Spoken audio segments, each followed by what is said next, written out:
When Marcus Reeves showed up for his first day as a security guard at Chicago's United Center, he had no idea his life was about to change forever. His boss gave him one clear rule: check everyone's credentials. No exceptions. So, when a tall man in sunglasses and a baseball cap tried to enter without proper ID, Marcus stood firm, even as whispers spread through the crowd. That man turned out to be Michael Jordan himself. Instead of getting angry, Jordan challenged Marcus to a one-on-one basketball match. If Marcus could stop Jordan from scoring, Jordan would leave. If Jordan scored, Marcus would let him in. What happened next sparked an incredible journey that connected their lives in ways neither could have imagined. A journey that revealed how a simple act of kindness years earlier would come back to change both their futures and thousands of lives across Chicago. Marcus Reeves stared up at the massive United Center, home of the Chicago Bulls. The morning sun reflected off its glass windows, making him squint. Today was his first day as a security guard, and his stomach tied itself in knots. "Don't mess this up," he whispered to himself, straightening his new uniform. The black polo shirt, with Premier Security Services stitched in gold thread, felt stiff against his skin. Marcus was 24, with broad shoulders and alert brown eyes. He'd been out of work for 3 months since the factory closed. This job was a lifeline, one he desperately needed with his mom's medical bills piling up on their kitchen table. "You must be Reeves," said a gruff voice behind him. Marcus turned to see a heavy-set man with a clipboard. His security badge read, "Thompson." "Yes, sir. Marcus Reeves, reporting for duty," Marcus said, standing taller.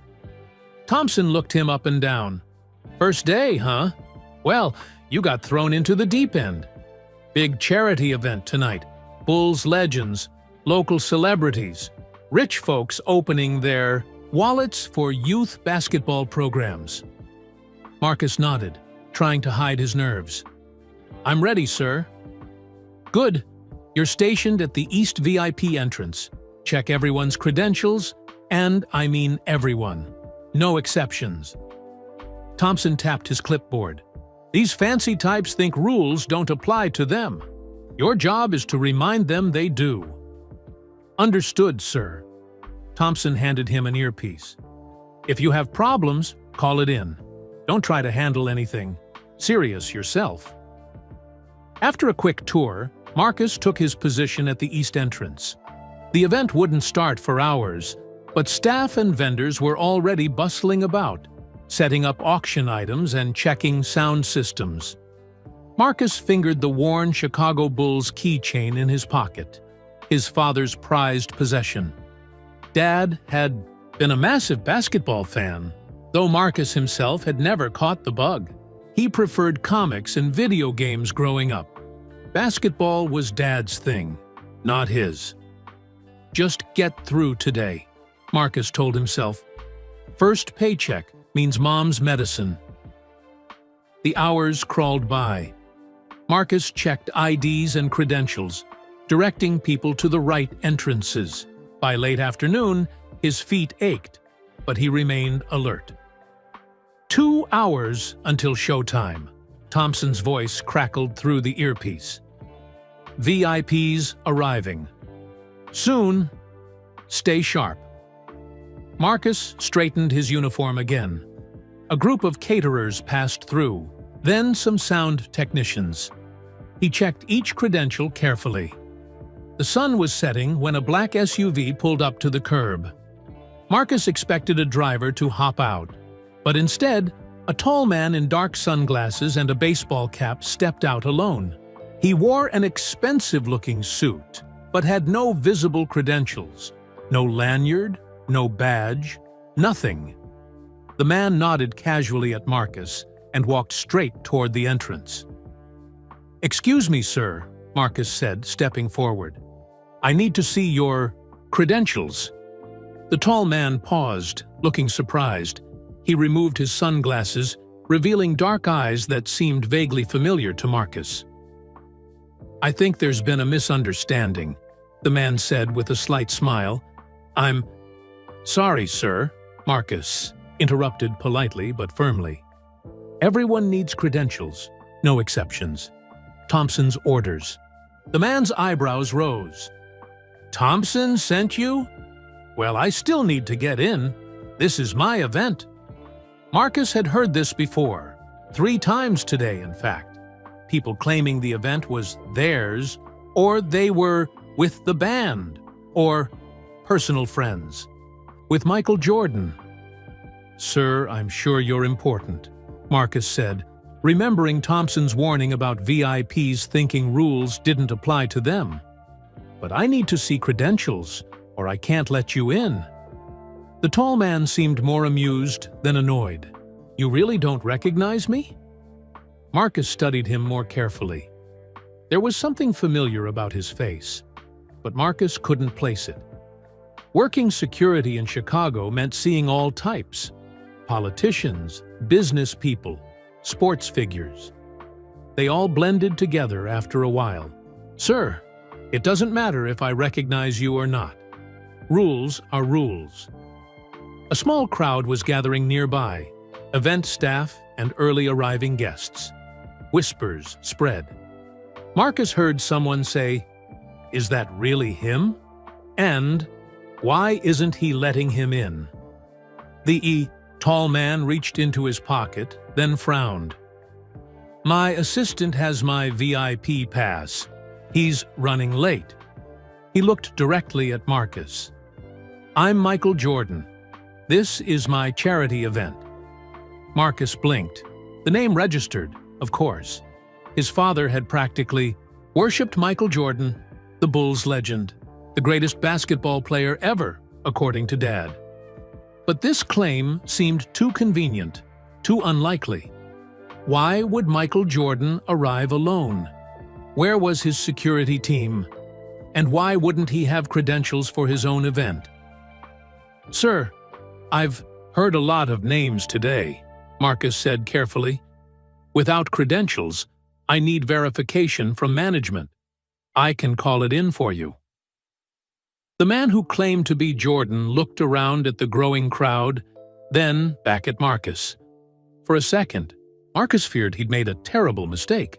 If this really was Michael Jordan, Marcus had just stopped a legend from entering his own charity event.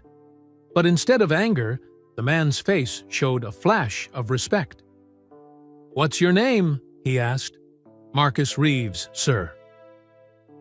"Marcus, I appreciate you doing your job. Not many people would stop me." A hint of a smile played on his lips. "But I really am Michael Jordan, and I really do need to get inside." At that moment, Marcus's earpiece crackled. "Reeves, is there a problem at the east entrance?" Thompson's voice boomed. Marcus never took his eyes off the tall man. "Sir, I have someone here claiming to be Michael Jordan. No credentials. Requesting verification." There was a long pause, then Thompson's voice returned, now higher pitched. "Is he wearing a gray suit with a red tie?" Marcus looked. "Yes, sir." "That's him! That's Jordan! Let him in now!" The tall man, apparently the real Michael Jordan, smiled as he watched the realization dawn on Marcus's face. "Sir, I'm so sorry," Marcus stammered, his cheeks burning. "I didn't." "Don't apologize for doing your job," Jordan said, but instead of walking past, he studied Marcus with interest. "Most people would have just waved me through." Marcus swallowed hard. "Sir, this is my first day. I can't afford to lose this job." Something in Jordan's expression changed. "First day, huh? And Thompson told you no exceptions?" "Yes, sir." Jordan nodded slowly, looking thoughtful. Then, instead of entering the building, he made a surprising suggestion. "You know what? I respect someone who stands their ground, but now we have a problem. You need proof I am who I say I am, and I left my ID with my assistant." His eyes sparked with a familiar competitive gleam that Marcus's father would have recognized instantly. "I have an idea of how we can settle this." "An idea?" Marcus echoed, his throat suddenly dry. The crowd around them had grown, with phones emerging to capture the standoff. Marcus could hear whispers rippling through the onlookers. "You don't believe I'm Michael Jordan," the tall man said, his voice calm but carrying an undercurrent of challenge. "So I propose we settle this the basketball way." Marcus blinked. "Basketball way?" "There's a practice court inside, one-on-one. If I can make a basket against your defense, you let me in. If you stop me, I'll wait for my assistant with my credentials." His smile was confident, almost playful. "Seems fair, doesn't it?" Marcus's mind raced. If this really was Michael Jordan, Marcus was about to make a complete fool of himself. If it wasn't, well, he'd be doing his job. Either way, a knot formed in his stomach. "Sir, I can't leave my post," Marcus said, though his resolve was weakening. The man reached into his pocket and pulled out a phone. "Let's call Thompson together. Ask if he minds." Before Marcus could respond, his earpiece crackled again. "Reeves!" Thompson's voice was frantic. "What's happening? Is Mr. Jordan inside yet?" Marcus swallowed hard. "Sir, he's suggesting we, settle this with a basketball challenge." There was silence. Then, what sounded like a choked laugh. "He wants to play you? One-on-one?" "Just one possession," Marcus clarified. "If he scores, I let him in." More silence. Then, "Kid, do you know who Michael Jordan is?" "My dad was a fan," Marcus said quietly. "And you still want to do this?" Thompson sounded incredulous. Marcus looked at the man claiming to be Jordan. There was something in his eyes, a flame, a challenge, that made Marcus stand straighter. "Yes, sir, I do." Thompson sighed loudly. "Your funeral, kid. I'll send Rodriguez to cover your post." The tall man grinned as Marcus lowered his hand from his earpiece. "Thompson approved?" "Yes, sir, but just one possession." "One possession is all I need," the man said, his confidence unwavering. As they walked toward the entrance, the crowd parted, phones recording their every move. Marcus caught snippets of conversation. "Is that really MJ? Who's the security guard? This is gonna be epic." Marcus felt like he was floating outside his body. Was he really about to play defense against a man who might be Michael Jordan? A man his father had idolized? His hand instinctively touched the Bulls keychain in his pocket. The man noticed. "Bulls fan?" Marcus pulled out the keychain, worn red leather with a faded Bulls logo. "It was my dad's. He never missed a game." The tall man's eyes softened slightly. "He's not with us anymore?" "Car accident. 5 years ago." The man nodded respectfully. "He saw the championships then?" "All 6. Had a poster of you. I mean, of Michael Jordan, on our living room wall. The famous one with the arms spread wide." "The Wings poster," the man said quietly. Marcus looked at him sharply. Only a real Bulls fan would know that nickname for the poster. As they entered the United Center, more people began to notice. A woman in an elegant dress gasped, then hurried over to a group of event organizers. Marcus could see them speaking, urgently, looking in their direction. "Mr. Jordan!" A flustered woman with a clipboard rushed toward them. "We've been expecting you. Is everything all right?" The tall man smiled. "Everything's fine, Sophia.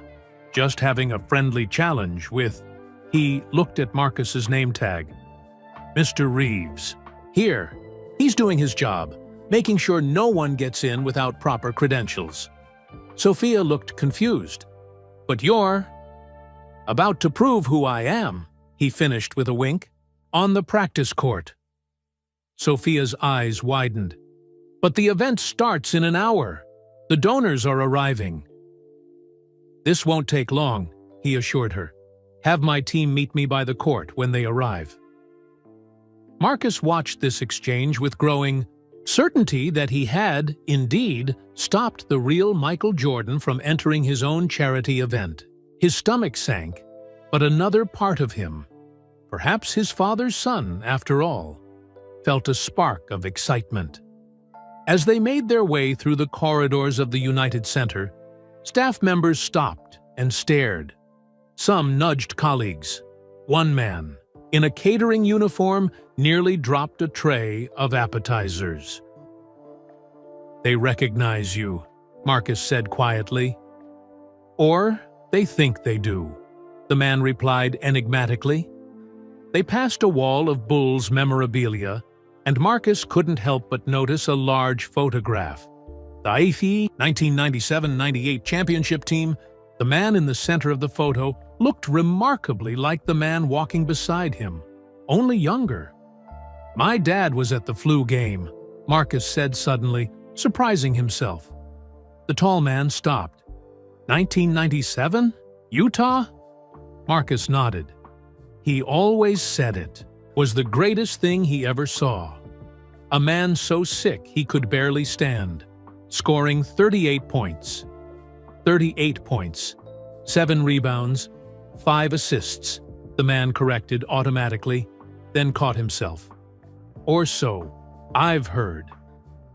They turned a corner and arrived at the E2 practice court, a gleaming hardwood floor with Bulls logos. The lights were already on, and surprisingly, a small crowd had gathered. "Word travels fast," the man remarked. Among the observers, Marcus spotted several men who looked vaguely familiar. Former players, perhaps? One tall, thin man with a distinctive mustache approached them, grinning widely. "Mike, what are you doing, man?" he asked, laughing. "Sophia says you're having a showdown with security." "Just teaching a lesson in certainty, Scotty," the tall man, apparently definitely Michael Jordan, replied. Scotty. As in Scottie Pippen? Marcus felt lightheaded. "And who's this brave soul?" Pippen asked, eyeing Marcus with amusement. "Marcus Reeves," Jordan answered before Marcus could speak. First day on the job. Thompson told him no exceptions for entry without credentials. Pippen laughed. "And he stopped you? I like this kid already." He turned to the growing crowd. "Hey, everyone, MJ's going one-on-one with security." A cheer went up. Marcus saw phones raised, more people streaming in. Among them was Thompson, his face a mixture of horror and fascination. "Reeves," Thompson hissed, pulling Marcus aside. "Do you realize what you've done? That's Michael Jordan." "I'm beginning to understand that, sir," Marcus said, his voice surprisingly steady despite his racing heart. "You can still back out," Thompson offered. "Apologize. Let him in. Nobody would blame you." Marcus thought about it. About his father, who never backed down from a challenge. About his mother fighting illness with the same determination. About the medical bills that had brought him to this job in the first place. "No, sir," Marcus said firmly. "We have an agreement." Thompson stared at him in disbelief, then shook his head. "Your funeral, kid." The second time Thompson had said, "That. Maybe it would be." But as Marcus turned back to face the basketball legend, now removing his suit jacket and loosening his tie, he felt something unexpected. Not just fear, but a strange, wild kind of joy. Michael Jordan. The Michael Jordan rolled up his sleeves and picked up a basketball from a nearby rack. He bounced it once, twice, the familiar sound echoing through the suddenly hushed court. "One possession," Jordan said, his eyes locked on Marcus. "You ready?" Marcus took a deep breath and stepped onto the court. In the crowd, someone whispered, "Is this really happening?" Marcus wasn't sure himself, but as he bent his knees and raised his hands in a defensive stance, remembering moves his father had taught him in their driveway a lifetime ago, he knew one thing for certain. Ready or not, this moment was real. Jordan's eyes narrowed with that legendary competitive focus, and he began to dribble. "Show me what you've got, Marcus Reeves." The basketball felt alive in Jordan's hands, bouncing with a rhythm that seemed almost musical. In the hushed arena, Marcus's heart pounded in his chest as he settled into his defensive stance, knees bent, arms wide, just like his father had taught him during those long summer evenings in their driveway. "Remember, Marcus," his dad's voice echoed in his memory. "Good defense is about heart, not height." Jordan sized him up, his eyes calculating. The crowd around them had grown considerably. Event staff, security personnel, early arrivals for the charity gala, all forming a circle around the impromptu showdown. Marcus caught sight of Thompson watching nervously from the sideline, his clipboard clutched so tightly his knuckles had turned white. "Let's see what you've got," Jordan said again, beginning a slow, methodical dribble. The first move came without warning, a lightning-quick crossover that nearly sent Marcus stumbling. But he recovered, shifting his weight and staying in front of the basketball legend. "Not bad," Jordan nodded, a hint of surprise in his voice. "Most people bite on the first fake." Marcus didn't reply, focusing instead on Jordan's midsection. Another tip from his father. "Watch the hips, not the ball. The body can't lie." Jordan initiated a drive to the right, and Marcus moved quickly to cut him off. This earned a murmur of appreciation from the growing audience, including several former Bulls players who were now watching with interest. "You kids got quick feet," someone who sounded like Dennis Rodman commented from the sideline. For a moment, Marcus forgot about the stakes, forgot about his job, the medical bills, the crowd. There was only this, the squeak of expensive shoes against polished hardwood, the rhythm of the dribble, and the chess match of movement and counter-movement. Jordan spun suddenly, a perfect pirouette that left Marcus momentarily flat-footed.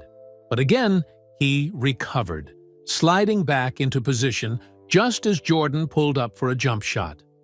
Marcus leaped, his arm extended, and felt the slightest brush of the ball against his fingertips. The shot missed. The crowd gasped. Jordan's eyes widened slightly, a flash of that legendary competitiveness igniting in them. "Okay, then," he said, retrieving the ball. "Let's really play." "Does that count as my stop?" Marcus asked, a hint of hope in his voice. Jordan laughed, a genuine appreciative sound. "Nice try. One possession means until I score or you take the ball away." He bounced the ball again. "We're just getting started." From the sideline, Scottie Pippen called out, "Don't hurt him, MJ. We need him in one piece for the event." This drew laughter from the crowd, but Marcus remained focused. Jordan was measuring him. Now, the way a master chef might consider an unexpectedly challenging ingredient. "You played ball?" Jordan asked, keeping his dribble alive. "Just high school. Second string," Marcus admitted, not taking his eyes off Jordan's midsection. But you remember the fundamentals, Jordan observed. Someone taught you well. My dad. Jordan nodded, as if this explained everything. Then, without warning, he unleashed a series of moves so quick and fluid that they seemed to flow into one another like water. Crossover, behind the back, between the legs. Marcus scrambled to keep up, his sneakers squeaking against the polished floor. Somehow, impossibly, he stayed in front of Jordan. A ripple of appreciation moved through the crowd. Even Jordan looked impressed. "What's your dad's name?" Jordan asked, never ceasing his dribble.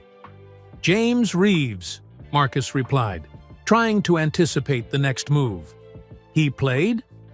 "City League. Nothing special." Marcus felt a sudden lump in his throat. But he loved the game. Especially the Bulls. Especially you.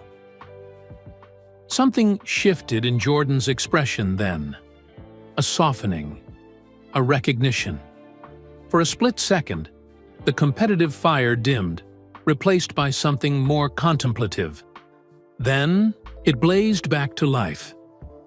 "Well, let's see if he taught you how to defend this," Jordan said. He drove hard to the left, then spun back right so quickly that Marcus felt the breeze as Jordan blew past him. It seemed certain Jordan would score an easy layup, but Marcus recovered with a desperate lunge, somehow getting a hand on the ball as Jordan rose toward the basket.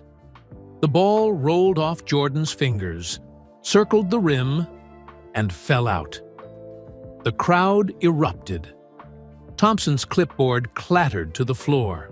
Scottie Pippen was doubled over with laughter. "Someone sign this kid!" Jordan retrieved the ball again, a new respect in his eyes. "You're full of surprises, Marcus." "Reeves?" "Just doing my job, sir," Marcus replied, though he couldn't keep a small smile from lifting the corner of his mouth. "Your dad would be proud," Jordan said quietly, so only Marcus could hear. The words hit Marcus like a physical blow. His stance wavered for just an instant as emotion washed over him. In that moment of vulnerability, Jordan struck. A drive, a head fake, and then the ball was leaving his hands in that perfect arcing shot that basketball fans worldwide would recognize instantly. The fadeaway. Marcus recovered and jumped with everything he had, his fingertips just grazing the ball as it left Jordan's hands. For a suspended moment, time seemed to slow as the orange sphere rotated through the air, describing a perfect parabola toward the basket. The ball hit the rim, circled once, twice, and then dropped through with a soft swish. The crowd erupted in cheers and applause. Jordan landed lightly on his feet, nodding in satisfaction. But when he turned to Marcus, it wasn't with the triumphant gloating that might have been expected. Instead, there was respect in his eyes. "For what it's worth," Jordan said, extending his hand, "that's the best defense anyone's played on me in this building in years." Marcus shook the legend's hand, a curious mix of disappointment and pride washing over him. "Guess this means you're getting in, Mr. Jordan." Jordan laughed. "I think we're past Mr. Jordan, don't you? Call me Michael." From the side of the court, a harried-looking man in a suit rushed up, clutching a lanyard with credentials. "Mike, I'm so sorry. Traffic was impossible, and then the credentials weren't ready, and—" Jordan waved him off. "It's fine, Tony. Actually, it worked out perfectly." He turned back to Marcus. "Now I have my credentials, though I'm not sure I need them anymore." The crowd had begun to disperse, many people checking their watches and hurrying toward the main event area. The charity gala would be starting soon. Thompson approached, looking simultaneously impressed and terrified. "Mr. Jordan, sir, I can't apologize enough for the misunderstanding," he began. "No apology necessary," Jordan cut him off. "Your man was doing exactly what you told him to do. No exceptions, right?" He flashed a grin at Marcus. Right," Thompson stammered. Jordan clapped a hand on Marcus's shoulder. "In fact, I'd like to borrow him for the evening, as at my personal security." Thompson's eyes widened. "Of course, Mr. Jordan. Whatever you need." As they began walking toward the main event hall, Jordan leaned closer to Marcus. "That fadeaway at the end, you almost had it." "Almost doesn't count for much," Marcus replied. "On the contrary," Jordan said, "almost is everything. Almost is what separates good from great. Almost is what gets you up early and keeps you practicing late."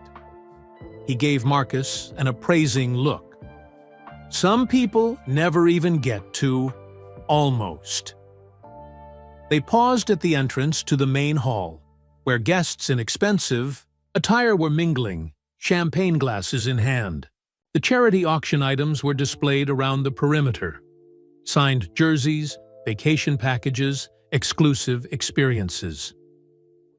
"Before we go in," Jordan said, his voice lowering, "there's something I want to tell you." Marcus waited, wondering what wisdom the basketball legend might impart.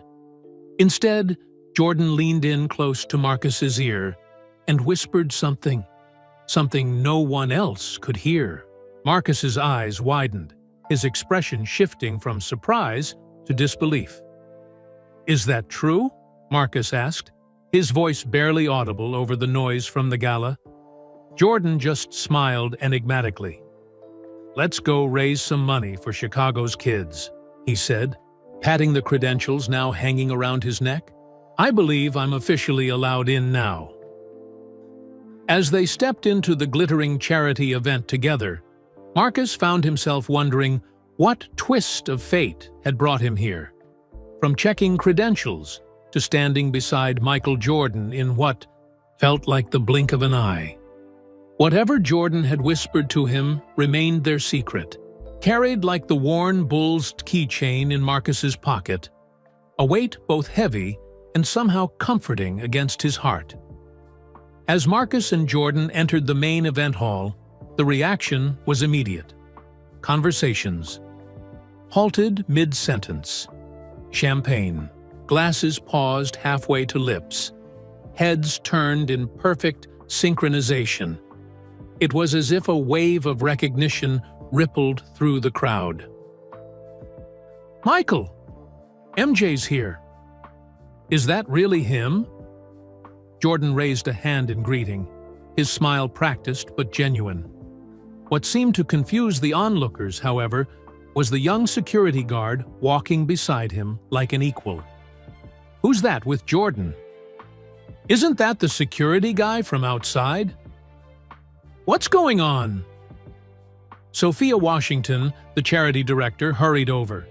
Her elegant black dress and pearl necklace contrasted with the look of controlled panic on her face. "Mr. Jordan, we're so glad. You're finally here," she said, shooting a curious glance at Marcus. "The program is already 20 minutes delayed. Donors are getting restless." "Sorry about that, Sophia," Jordan replied smoothly. "Had to clear up a small misunderstanding." He gestured to Marcus. "This is Marcus Reeves. He'll be with me tonight." Sophia's eyebrows rose slightly, but she recovered quickly. "Of course. Welcome, Mr. Reeves." She turned back to Jordan. "We need you for the opening remarks. The auction items—" "Give me 2 minutes," Jordan interrupted gently. "I need to make a quick call." Sophia nodded and hurried off, already speaking rapidly into her headset about adjusting the evening's schedule. Jordan turned to Marcus. "Stay close. This is going to be an interesting night." Before Marcus could respond, a tall man with a distinctive mustache approached. Scottie Pippen, now dressed in a tailored suit, rather than the casual clothes he'd worn at the practice court. "Mike," Pippin said, grinning broadly. "Word's spreading about what happened at the practice court. Dennis is already showing people the video." "Video?" Marcus asked, his stomach dropping. Pippin nodded. "Someone recorded the whole thing. It's probably hitting social media right now." As if on cue, Marcus's phone buzzed in his pocket. He pulled it out to find a text from his roommate. "Dude, is this you with Michael Jordan?" Attached was a link to a Twitter post that was already gathering thousands of likes and shares. "Great," Marcus muttered, shoving the phone back into his pocket. Jordan seemed amused. "Not ready for fame, Marcus?" "Not exactly what I expected from my first day on the job, sir." "Michael," Jordan corrected him. "Michael," Marcus repeated, the name feeling strange on his tongue. Across the room, Dennis Rodman was holding court. His hair dyed a vibrant purple for the occasion. He was showing something on his phone to a group of enthralled listeners, gesturing animatedly. As Marcus watched, Rodman looked up, caught his eye, and gave him a thumbs up. "Your Chicago Bulls welcome committee," Jordan commented dryly. "Before the night's over, every person in this room will know your name."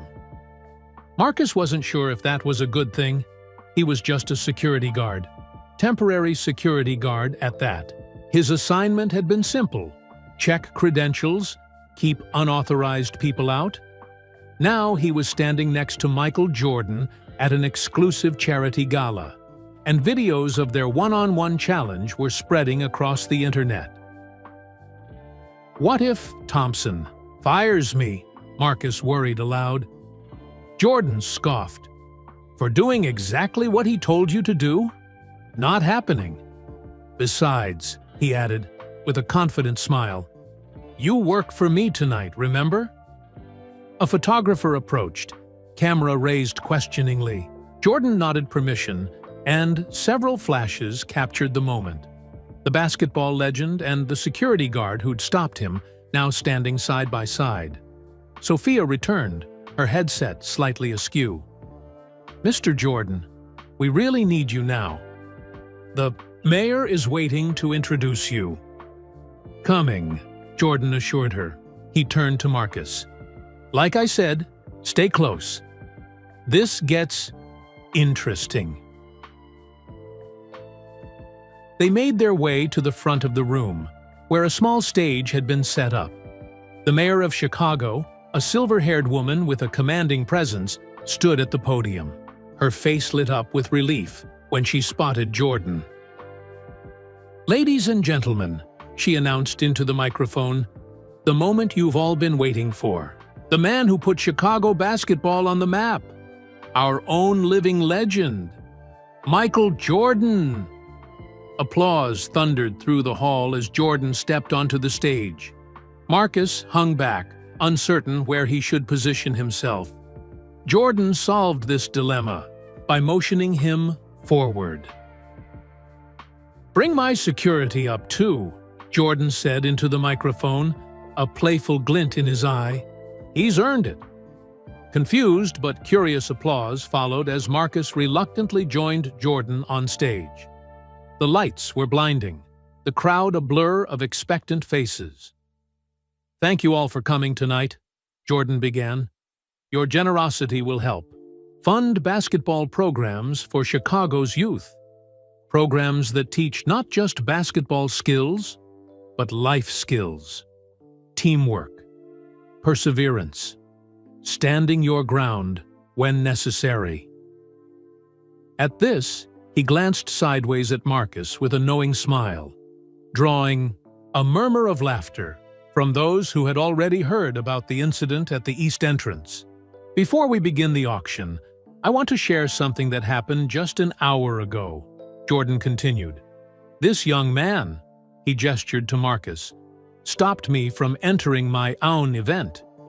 The crowd gasped, then chuckled nervously. "No, Really? Jordan insisted. He demanded credentials. When I couldn't produce them, he stood his ground. Wouldn't let me in. More laughter, louder this time, tinged with disbelief. So I challenged him. One-on-one, one possession. If I scored, I got in. If he stopped me, Jordan paused for effect. Well, I'd have to wait outside like everyone else. The crowd was fully engaged now, leaning forward in their seats. And let me tell you, Jordan continued, he nearly stopped me. Played the best defense I've seen in years. Reminded me what this is all about. Heart, determination, giving your all even when the odds are against you. Marcus felt his cheeks burning as hundreds of eyes turned toward him. This wasn't what he'd expected when he'd put on his security uniform this morning. That's what tonight is about, Jordan concluded. Giving Chicago's kids a chance to find their heart, their determination, just like Marcus here did today. The applause that followed was deafening. Marcus stood awkwardly, unsure where to look or what to do with his hands. Jordan seemed to sense his discomfort and steered him gently off the stage as the mayor returned to the podium to begin the auction. You didn't have to do that, Marcus said quietly as they rejoined the crowd. Yes, I did, Jordan replied. You'd be surprised how rarely people stand their ground these days, especially with celebrities. Everyone's so afraid of offending the wrong person that they forget to do what's right. A server approached with a tray of champagne glasses. Jordan took two, handed one to Marcus. I don't drink on duty, Marcus said automatically. Jordan grinned. Tonight, your duty is to enjoy yourself. Doctor's orders. Doctor? Air Jordan, Doctor of Dunks, he replied with a wink. But seriously, relax. The hard part's over. Marcus accepted the glass reluctantly. Across the room, he spotted Thompson watching them, his expression a mixture of confusion and awe. When Thompson caught Marcus looking, he gave a small nod that seemed to say, "You're okay, kid." Marcus's phone buzzed again. More texts, notifications pouring in. His mother had sent a message. Is that really you on Twitter with Michael Jordan? What's happening? Should probably answer that, Jordan observed, glancing at the screen. Family? My mom, Marcus confirmed, quickly typing a response. Long story.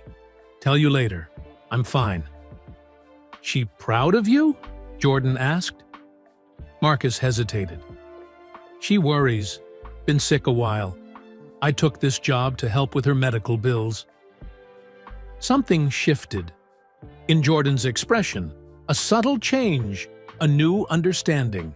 He nodded, slowly, as if filing away this information for later. Marcus Reeves, a voice called. They turned to see Scottie Pippen approaching with Dennis Rodman in tow. The man of the hour. Dude, Rodman said, his purple hair luminescent under the chandeliers. That defense was tight. Almost had MJ shook. Almost, Marcus agreed, echoing Jordan's earlier words. I already got offers from 3 news stations wanting interviews, Rodman continued, waving his phone. You're going viral, security man. Marcus's stomach tightened. Interviews? Jordan sensed his discomfort. Give him some space, Dennis. It's still his first day on the job. As Rodman and Pippen moved on to greet other guests, Marcus took a deep breath. The room seemed to be spinning slightly, not from the champagne, which he'd barely sipped, but from the sheer unreality of the situation. First days are usually boring, Jordan commented. File paperwork, learn the coffee machine, stop. The greatest basketball player of all time from entering his own charity event. You know, the usual. Despite himself, Marcus laughed.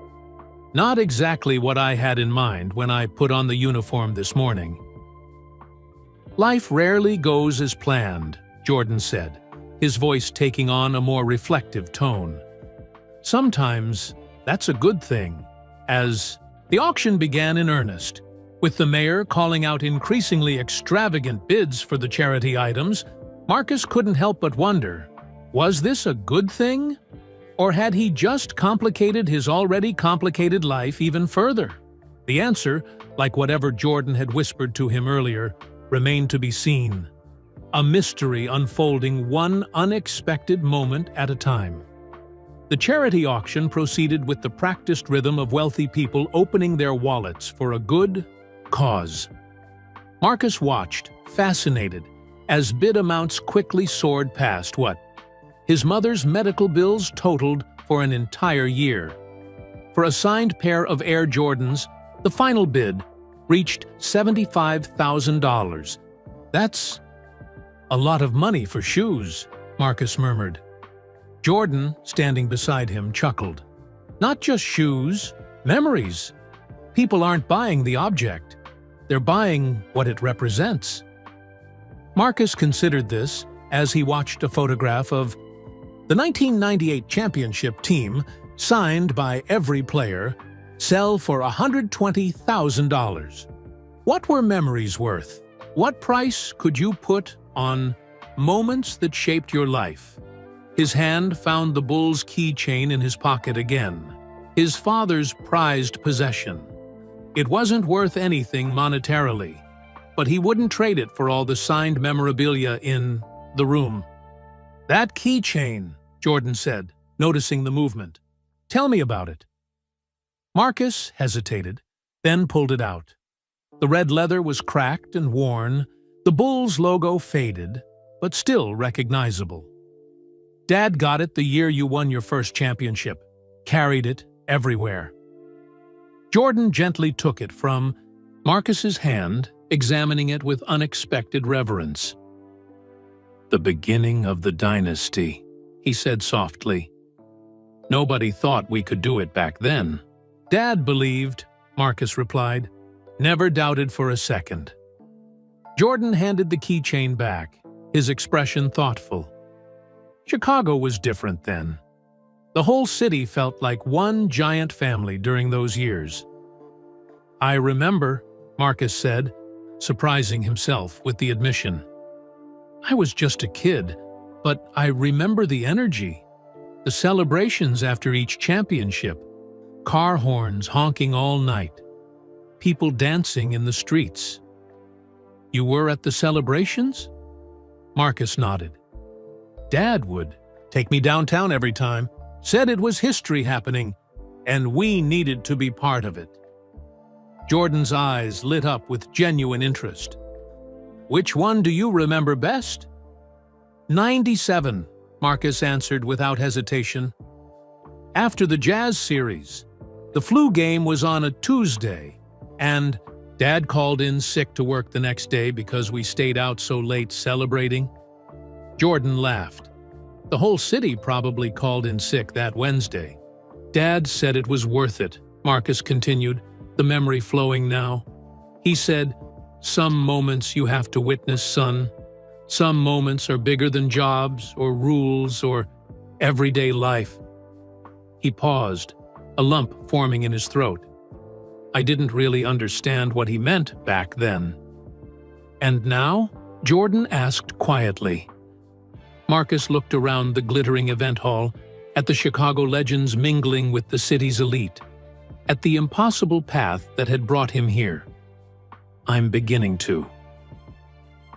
A comfortable silence settled between them, broken only when Sophia Washington approached again, clipboard in hand. Mr. Jordan, you're scheduled to speak about the youth programs in 5 minutes. Jordan nodded. I'll be ready. As Sophia hurried off to manage some other aspect of the evening, Jordan turned back to Marcus. Where did your father watch the games? Usually at home. Couldn't afford tickets much. But for special games, there. Was this bar in our neighborhood? O'Malley's on 79th? had a big projection screen. The whole neighborhood would crowd in. O'Malley's, Jordan repeated, his brow furrowing. Green awning? Shamrock on the sign? Marcus stared at him. You know it? Jordan's smile was enigmatic. Chicago's a big, small town. I know more than people think. He checked his watch. I need to get ready for this speech. Walk with me? They moved toward the stage area, weaving through clusters of Chicago's elite. Several people attempted to stop Jordan for a quick word or photo, but he smoothly deflected with a promise of later, never breaking stride. Your mom, Jordan said once they were relatively alone again. What's she sick with? The question caught Marcus off guard. Lupus. It's an autoimmune disease. Some days are good, others... He trailed off. The treatments are expensive. Which hospital? Chicago Memorial. Dr. Winters is her specialist. Jordan nodded, filing away this information with the same focus he brought to everything. Good doctor. Good hospital. Before Marcus could ask how Jordan knew Dr. Winters, they reached the side of the stage. Sophia handed Jordan a small stack of note cards, which he glanced at briefly before handing back. Won't need these, he said confidently. I know what matters tonight. Sophia looked nervous, but didn't argue. Years of experience had taught her that Michael Jordan did things his own way. Marcus, Jordan said, turning to him. Wait right here. I want you to hear this. With that, he stepped onto the stage, welcomed by enthusiastic applause. Marcus watched from the wings as Jordan took command of the room effortlessly, speaking about the importance of youth basketball programs in Chicago's underserved neighborhoods. Jordan shrugged, as if it were the most natural decision in the world. Seems like a community that understands basketball matters.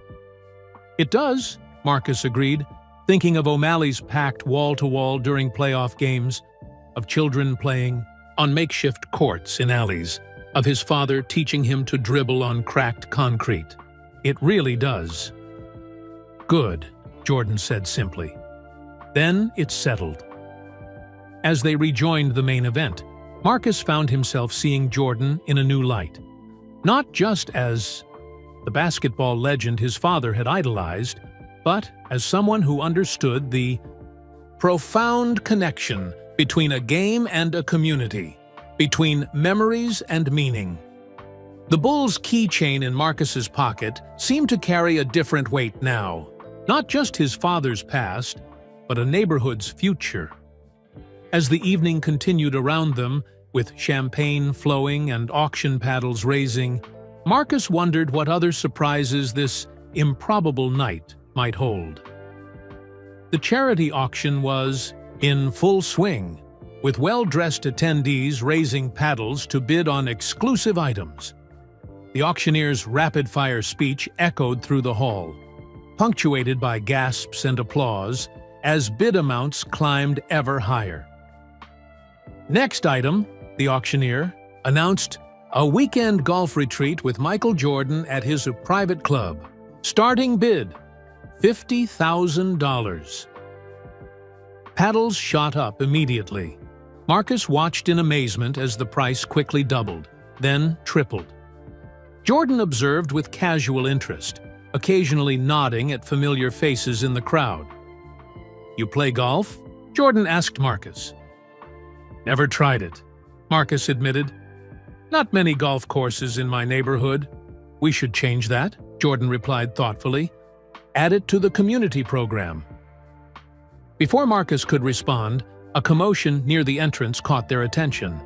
A group of late arrivals was creating a stir, former Bulls teammates, making their grand entrance.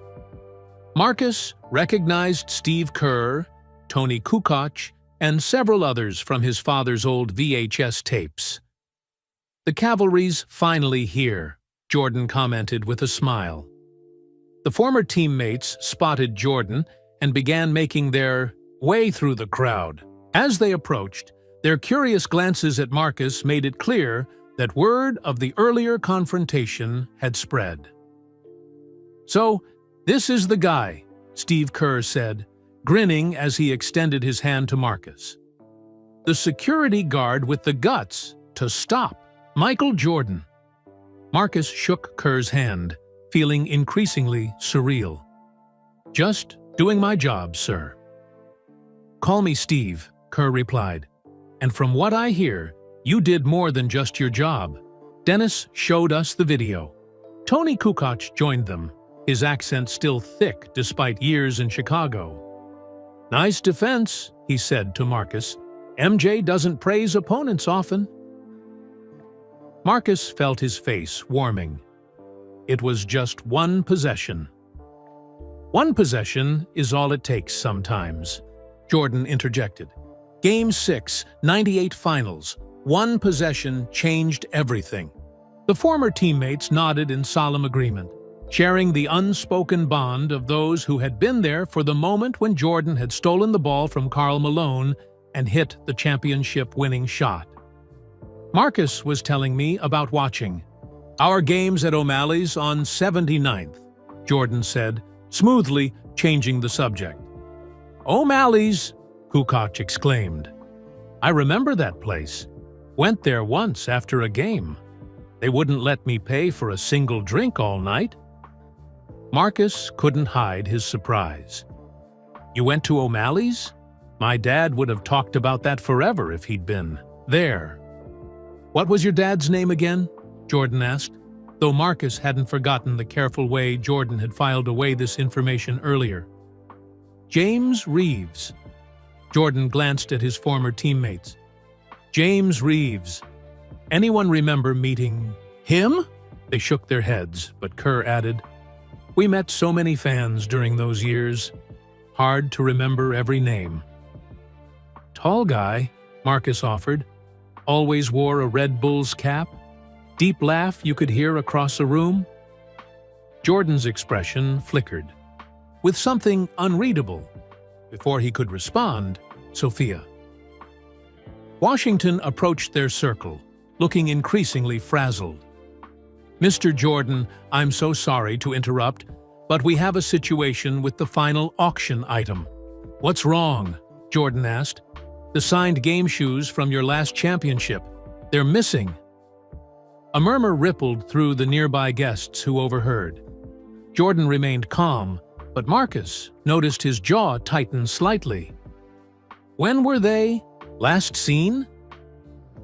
"During setup this afternoon," Sophia replied. "Security has been searching, but—" Her eyes flicked nervously toward Marcus, then away. Jordan caught the look. "Marcus has been with me all evening. If you're implying—" No, Sophia backpedaled quickly. "It's just that, well, security is responsible for watching the items."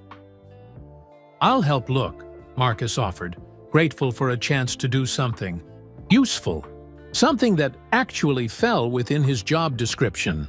Jordan nodded. "Good. I'll come too." He turned to his former teammates. "Keep the bidders happy. Tell them we're adding something special to make up for the delay."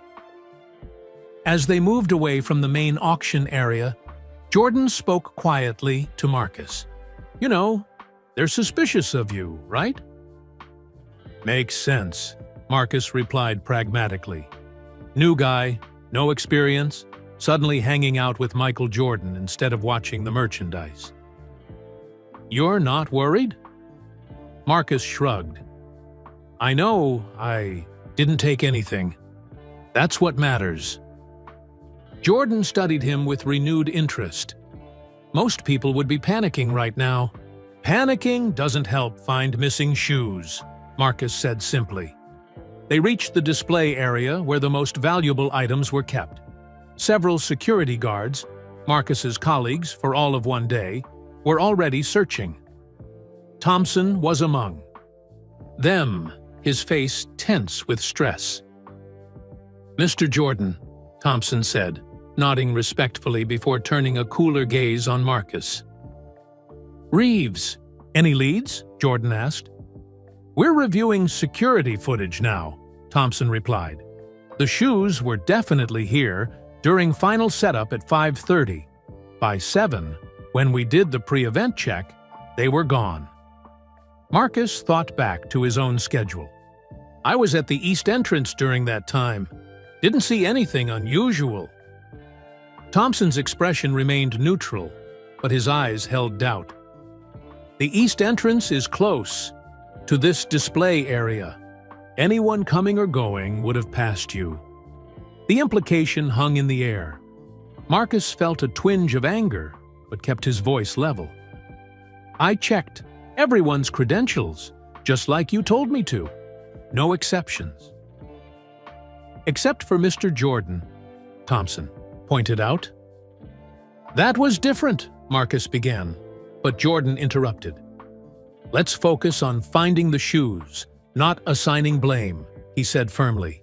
"Where else have you looked?" As Thompson detailed the search efforts, Marcus's mind worked through the problem logically. If the shoes were taken between 5:30 and 7 hang, and if they hadn't left through the east entrance, what about staff?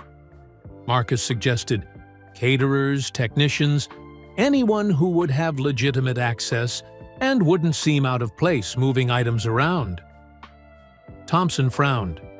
"We vetted all staff thoroughly."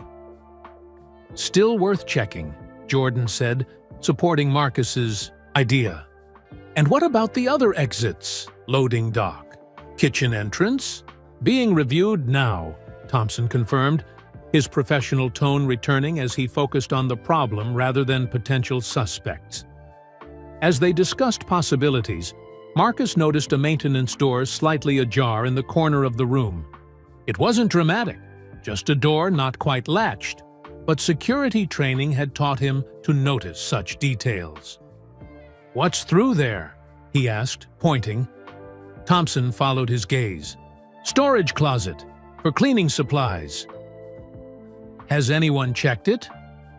Thompson's expression suggested he thought it was a waste of time, but he nodded to another guard who moved to investigate.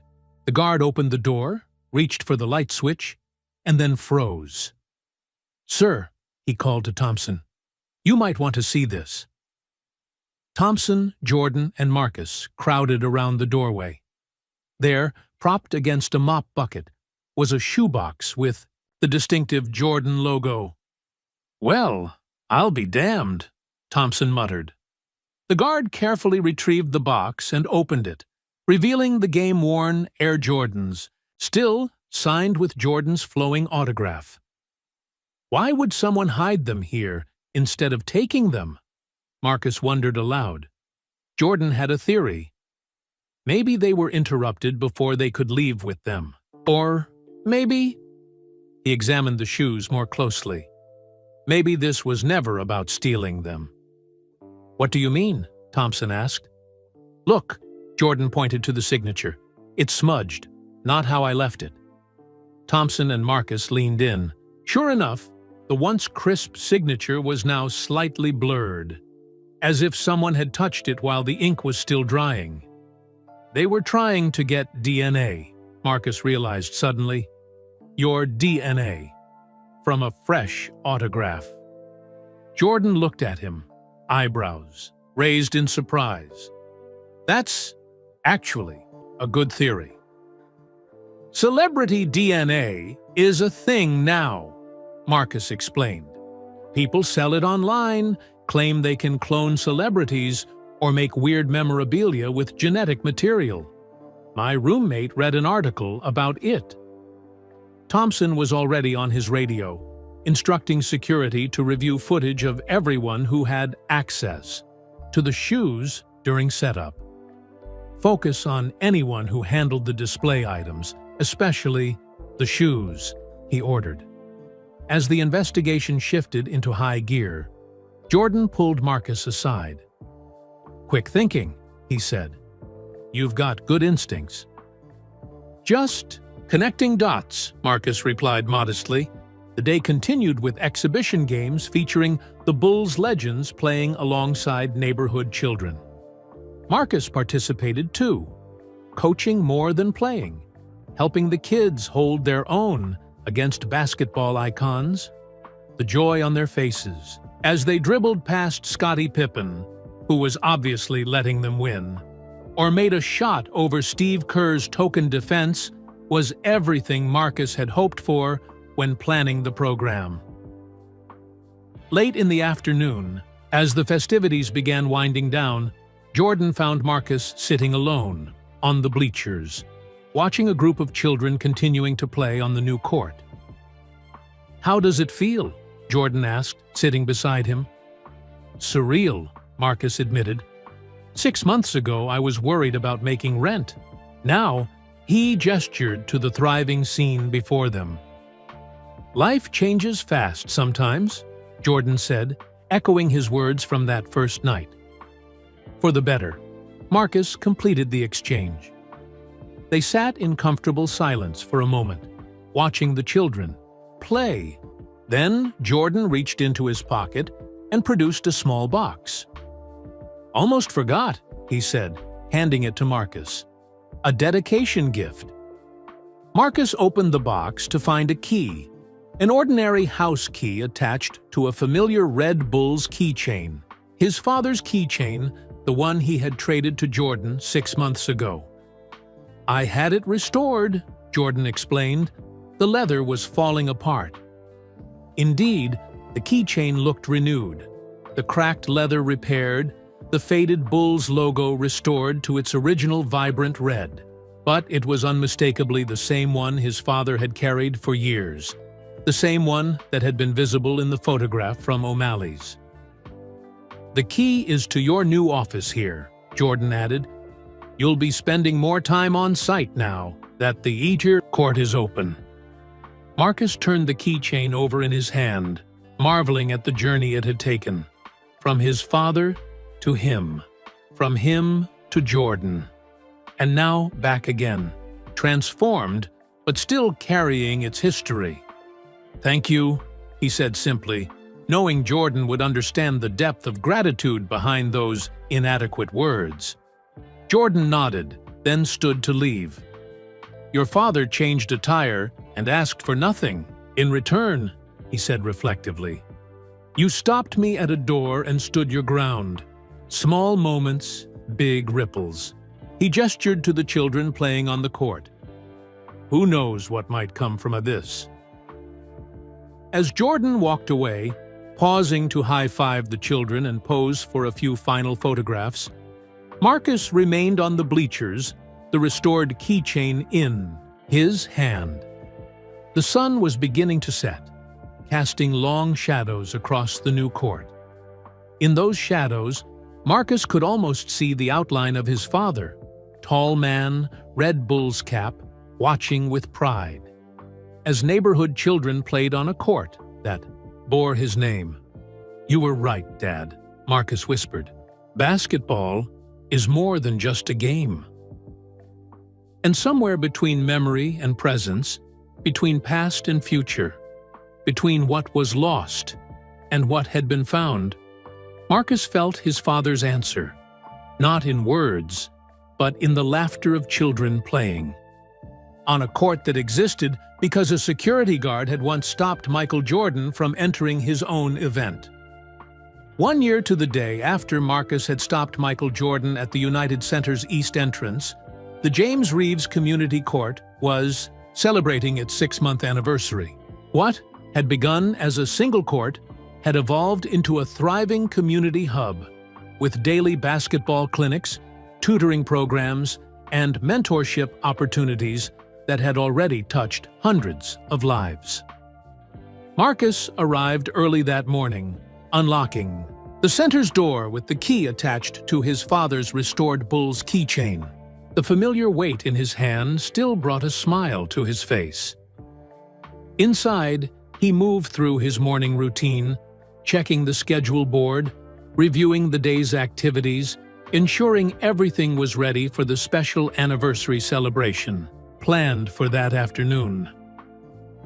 His office, a modest space with large windows overlooking the court, had become a second home. Photos lined the walls, not just Bulls memorabilia, but images of neighborhood kids playing on the court, newspaper clippings about the program's success, and at the center, the photograph of his father and himself at O'Malley's during the flu game. Marcus settled at his desk, opening his laptop to review the quarterly report he'd been preparing for the Jordan Brand Foundation. The numbers were impressive. Over 350 children regularly participating in programs, attendance up 15% at local schools, and a measurable decrease in juvenile incidents in the surrounding neighborhood. But numbers didn't tell the whole story. Marcus thought about Jamal, a 12-year-old who had arrived angry and withdrawn, now thriving as a peer leader. Or Sophia, a quiet girl who had discovered her voice through the center's public speaking workshop. Or the elderly neighbors, who used the court for morning Tai Chi classes when the kids were in school. His phone buzzed with a text from his mother. "Don't forget I'm bringing the special cupcakes for today. Love you." Grace had become the center's unofficial court mom, volunteering 3 days a week despite still managing her lupus. Her health had stabilized with proper treatment, and the center gave her purpose, a way to honor James's memory by supporting the community he had loved. Marcus texted back a quick thank you, then checked his other messages. One from Jordan caught his eye. "Flying in for the celebration. Have something special to discuss." In the years since their first encounter, Marcus's relationship with Jordan had evolved from starstruck amazement to genuine professional respect. They spoke regularly about the program, with Jordan remaining actively involved despite his many other business ventures. Still, his personal appearance at today's small neighborhood celebration was unexpected. A knock at the office door interrupted Marcus's thoughts. Thompson, his former supervisor from Premier Security, stood in the doorway, now dressed in casual clothes rather than his security uniform. "Morning, Reeves," Thompson greeted him. "Just dropped off the security plan for today. Expecting a good turnout?" Marcus nodded. "Whole neighborhood, probably. Jordan's coming, too." Thompson whistled. "Still can't believe how your first day with us turned out. Talk about failing upward." They both laughed at what had become a running joke between them. After the initial excitement of that night had faded, Thompson had approached Marcus with unexpected humility, acknowledging that his no-exceptions policy had inadvertently changed Marcus's life. "Still thankful for your strict training," Marcus replied with a smile. "Standing my ground that night was the best career move I never planned to make." As Thompson left to brief his security team, Marcus turned his attention to the court outside his window, where the first of the morning basketball clinics was beginning. Coach Wilson, a retired high school basketball coach from the neighborhood, was drilling a group of middle schoolers on defensive footwork. "Low stance, active hands, watch the hips, not the ball," Coach Wilson called out instructions that echoed James Reeves's teachings from decades earlier. Marcus watched one boy in particular, Dion, a lanky 13-year-old with natural athletic ability, but a tendency to lose focus. Today, though, something was different. Dion was fully engaged, mirroring the coach's movements with precision, his face a mask of concentration. When Dion successfully defended against a drive to the basket, stopping the offensive player without fouling, Coach Wilson's approval was immediate. "That's it, Dion. Perfect position." The pride on Dion's face resonated with Marcus, reminding him of his own sense of accomplishment when he had successfully defended against Jordan's initial moves during their first one-on-one challenge. Small victories, building blocks of confidence, the invisible lessons that extended beyond basketball. Marcus's phone rang. Alan Parker, still his mentor at Jordan Brand. "Morning, Marcus. Just checking in before the festivities. Everything set on your end?" "All good," Marcus confirmed, though Jordan just texted he's flying in. Wasn't expecting that. "Ah," Alan replied, a hint of something in his voice. "He mentioned he might. There's been some discussion at headquarters about the program's next phase." "Next phase?" Marcus questioned. "We're still implementing phase 1. "Let's talk when I get there," Alan said. "But let's just say your success hasn't gone unnoticed. The other sites are looking to your model for guidance." After they hung up, Marcus pondered what Alan had meant. The Community Courts program had always been envisioned as 50 courts across Chicago's underserved neighborhoods. 5 were currently operational, with 5 more under construction. Was there something more in the works? The morning passed quickly, filled with preparations for the afternoon celebration. Local. Businesses donated food, neighbors brought folding chairs from home, and children created handmade decorations that now adorned the community center walls. By noon, the atmosphere was festive. Music played from speakers set up around the Eeview court. The aroma of barbecue filled the air, and the neighborhood had turned out in force, even patience. From Chicago Memorial Hospital had been transported over in a special van, including several who had been in treatment alongside Grace during her most difficult days. Marcus moved through the crowd, greeting people by name, ensuring everything ran smoothly. He was so absorbed in his responsibilities that he didn't immediately notice the black SUV pulling up outside the center's gates. "Marcus!" called one of the younger children, tugging at his sleeve. "Michael Jordan is here." Sure enough, Jordan was stepping out of the vehicle, accompanied by Scottie Pippen and, surprisingly, the mayor of Chicago. A small security detail kept a respectful distance as the trio made their way toward the court. Marcus met them at the entrance, shaking hands with the familiar ease that still occasionally surprised him. "Didn't know you were bringing the mayor," he said to Jordan. "Some announcements are better with official backing," Jordan replied cryptically. "We'll talk after the ceremony." The formal part of the celebration was brief, but meaningful. Local, children performed a dance routine they had choreographed themselves. Coach Wilson presented awards to kids who had shown exceptional improvement. Grace Reeves spoke movingly about her late partner's love for basketball and community.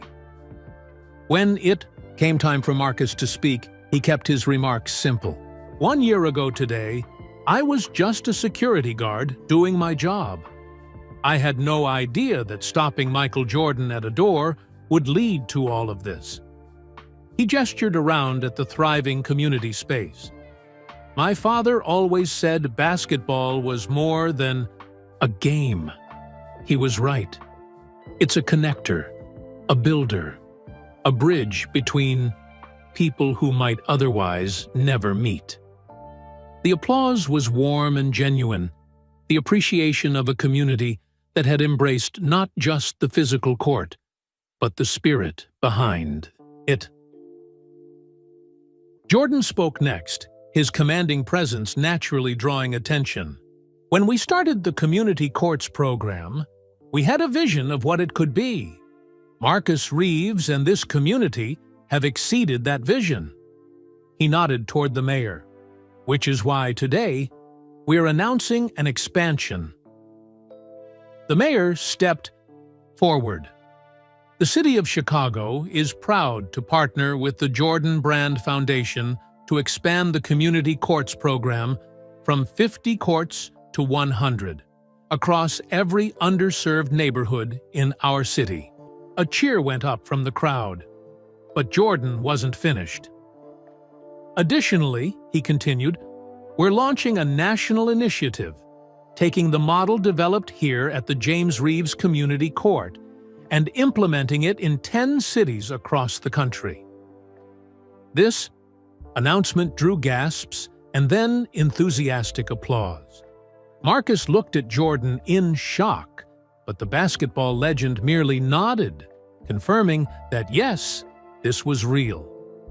To lead this expanded initiative, Jordan added, we need someone who understands both the vision and the practical details of implementation.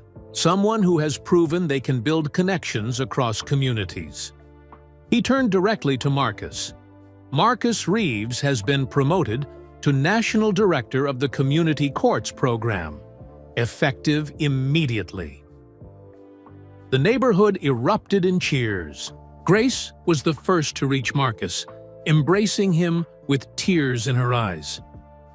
"Your father would be so proud," she whispered.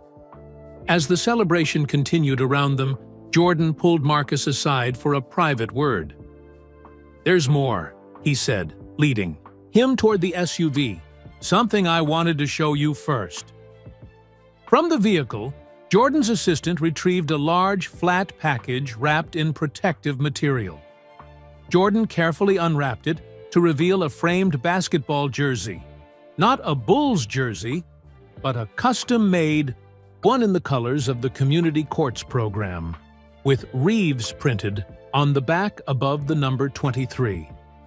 "This will hang in every community court center we build," Jordan explained, "alongside my jersey and the local heroes for each community. A reminder that sometimes the most important defensive move is standing your ground when it matters." Marcus stared at the jersey in disbelief. His name, Jordan's number, a symbol that would connect communities across the country. "I don't know what to say," he admitted. "You don't need to say anything," Jordan replied. "Just keep doing what you're doing, building bridges, making connections, honoring your father's vision." As they rejoined the celebration, Marcus was immediately surrounded by neighborhood kids, eager to hear about the expansion.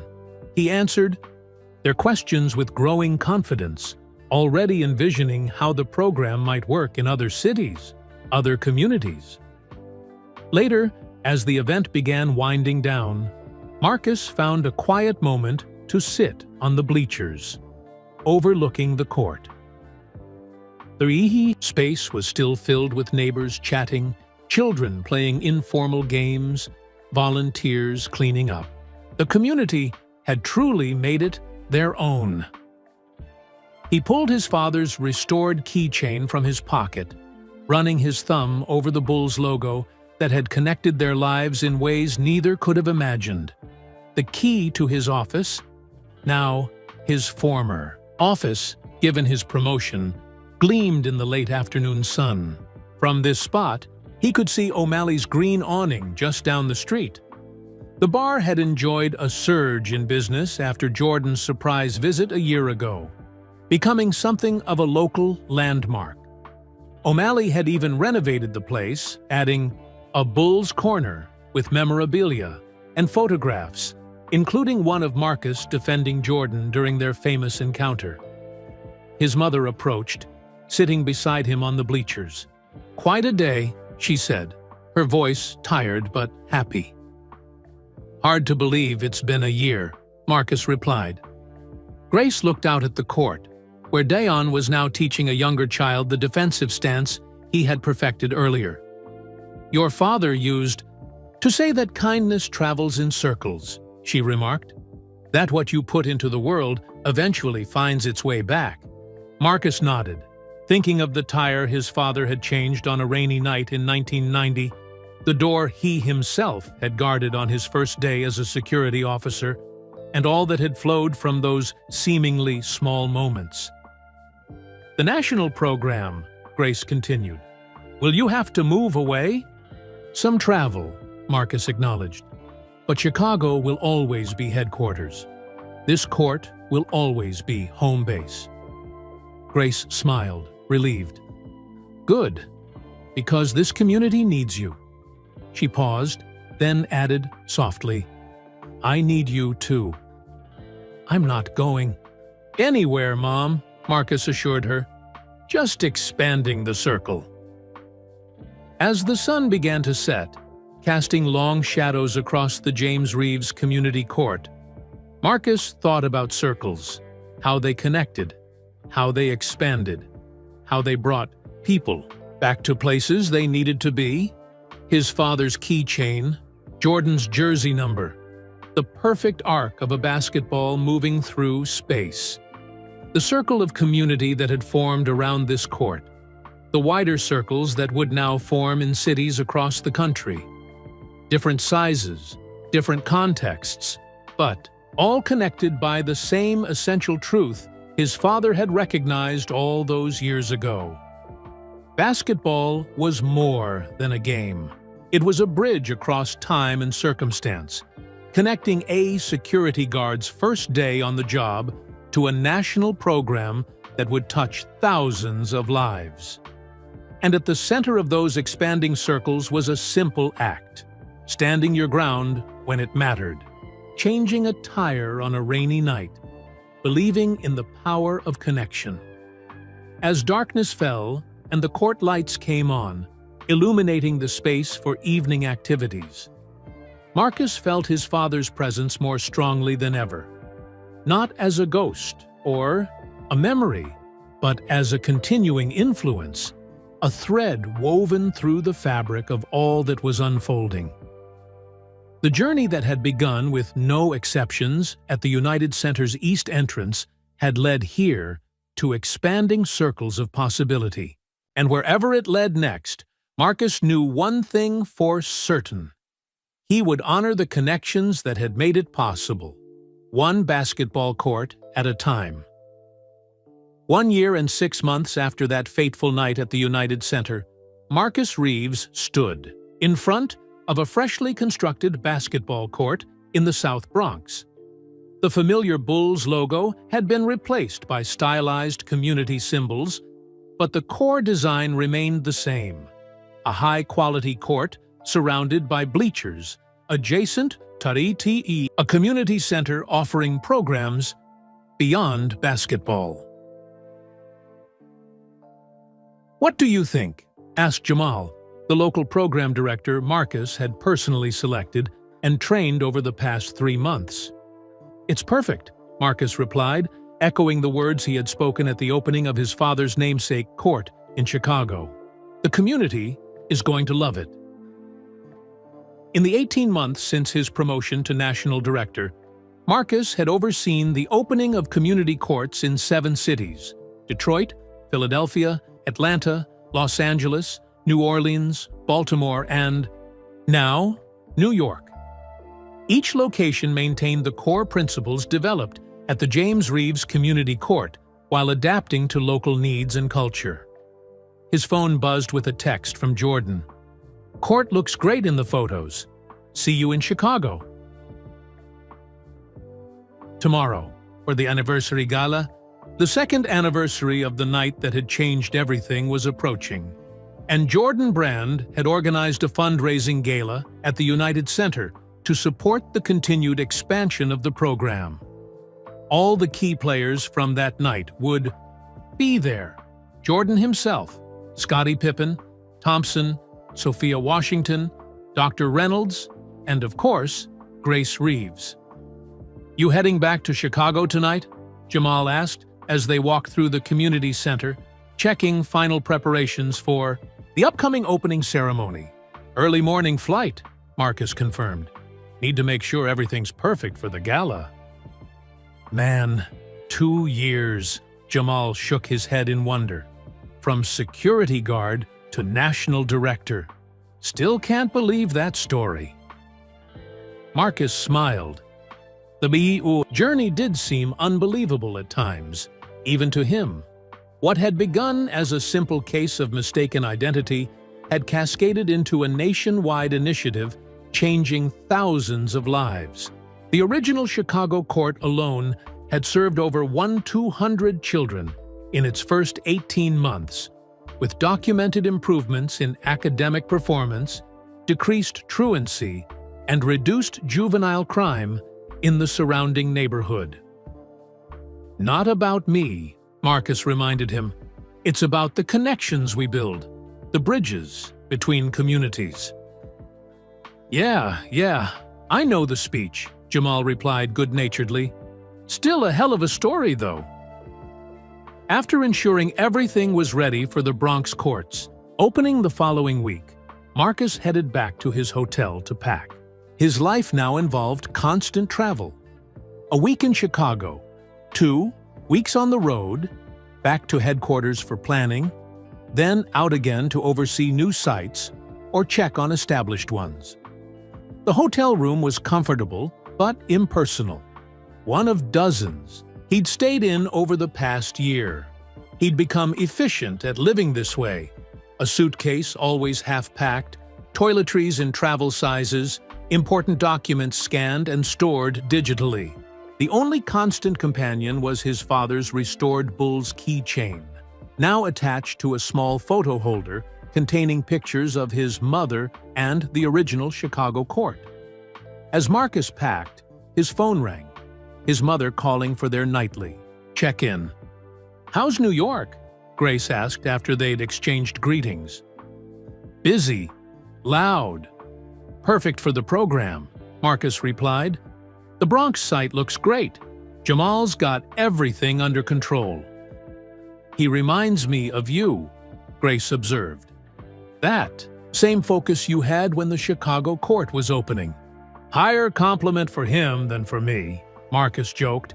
"He actually knows basketball. I just got lucky with a good defensive stance." "Wasn't luck," Grace countered, as she always did when Marcus downplayed his role. "It was character. Standing your ground when it would have been easier not to." The conversation shifted to preparations for the anniversary gala. Grace had become an unofficial ambassador for the program, often speaking at events about the impact on communities and families. Her health remained stable, the foundation's medical support, ensuring she received the best possible care. "Oh, before I forget," Grace said before they hung up, "something interesting came in the mail today. An envelope from the Bulls organization. I didn't open it since it's addressed to you, but it looks official." "Probably just paperwork for the gala," Marcus suggested. "I'll look at it when I get back, tomorrow." After saying goodbye, Marcus finished packing and set his alarm for the early flight. As he drifted toward sleep, his mind wandered through the events of the past 2 years, from checking credentials at the East entrance to overseeing a national program, from worrying about rent payments to helping shape urban policy. The journey had transformed not just his career, but his understanding of his father's wisdom. Basketball wasn't just a game. It was a vehicle for something much larger: community, connection, opportunity. The courts they built weren't just places to play. They were spaces where lives changed direction, where futures expanded, where bridges formed between disparate worlds. The next morning found Marcus back in Chicago, the familiar skyline greeting him as his flight descended. Despite all his travels, this city still felt like home. Its rhythms and energy, its history and potential, all intertwined with his own story. He took a cab directly to his mother's apartment, eager to see her before the preparations for the evening's gala consumed his attention. Grace welcomed him with a warm embrace, looking healthier and more vibrant than she had in years. "The mysterious envelope," she said, after they'd settled in the living room, handing him a large manila package with the Bulls logo emblazoned on the front. Marcus examined it curiously. It was indeed addressed to him, with the official Bulls headquarters as the return address. He opened it carefully, pulling out a letter on Bulls letterhead and another, smaller envelope that looked much older. The letter was brief but formal. "Dear Mr. Reeves, During a comprehensive digitization of our historical archives, we discovered the enclosed envelope that we believe belongs to you. It appears to have been misplaced shortly after receipt and was recently found during our cataloging process. We apologize for the delay in delivering this item and hope it finds you well. Sincerely, Chicago Bulls Historical Archives Department. Marcus set the letter aside and picked up the smaller envelope. It was yellowed with age, addressed simply to Marcus Reeves with no delivery address. The postmark was faded, but still legible. June 15, 1998, the day after the Bulls had won their 6th championship, and the day before his father had died in the car accident. His hands trembled slightly as he opened it, careful not to tear the delicate paper. Inside was a single sheet of stationery, folded around what appeared to be a small newspaper clipping and a ticket stub. He unfolded the letter first, immediately recognizing his father's handwriting. Dear Marcus, if you're reading this, something important has happened. I've been thinking about the future. Lately. Yours especially. You're only 10, but already I see in you a strength that goes beyond basketball or any game. You stand your ground. You know what matters. I've enclosed a ticket stub from Game 6 of the finals and a clipping from tomorrow's Tribune. My friend at the paper let me see the layout early. Jordan's last shot as a Bull. The perfect ending. I want you to have these because someday they'll remind you that even the greatest journeys have moments where everything hangs in the balance, where one person has to stand their ground when it matters most. Basketball has given us Chicago something special, not just championships, but connection. Remember that, son. The game is just the beginning. The real magic is in how it brings people together, how it bridges worlds that might never otherwise meet. I have a feeling our paths will cross with Michael Jordan's again someday. Call it a father's intuition. When that day comes, remember what I've taught you. Keep your stance low. Watch. The hips, not the ball. And never back down when it matters. I'm proud of you, Marcus. Whatever comes next, whatever path you choose, carry that pride with you. Love always, Dad.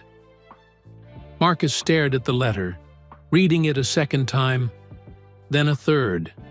His father had written this 27 years ago, the day before his death, somehow, anticipating a connection that wouldn't fully form until decades later.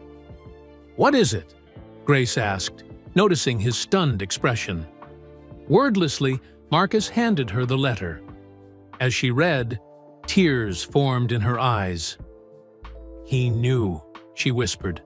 Somehow, he knew. Marcus examined the newspaper clipping. The famous photograph of Jordan's final shot as a Bull, the push-off against Byron Russell, the ball sailing through the air toward its destiny.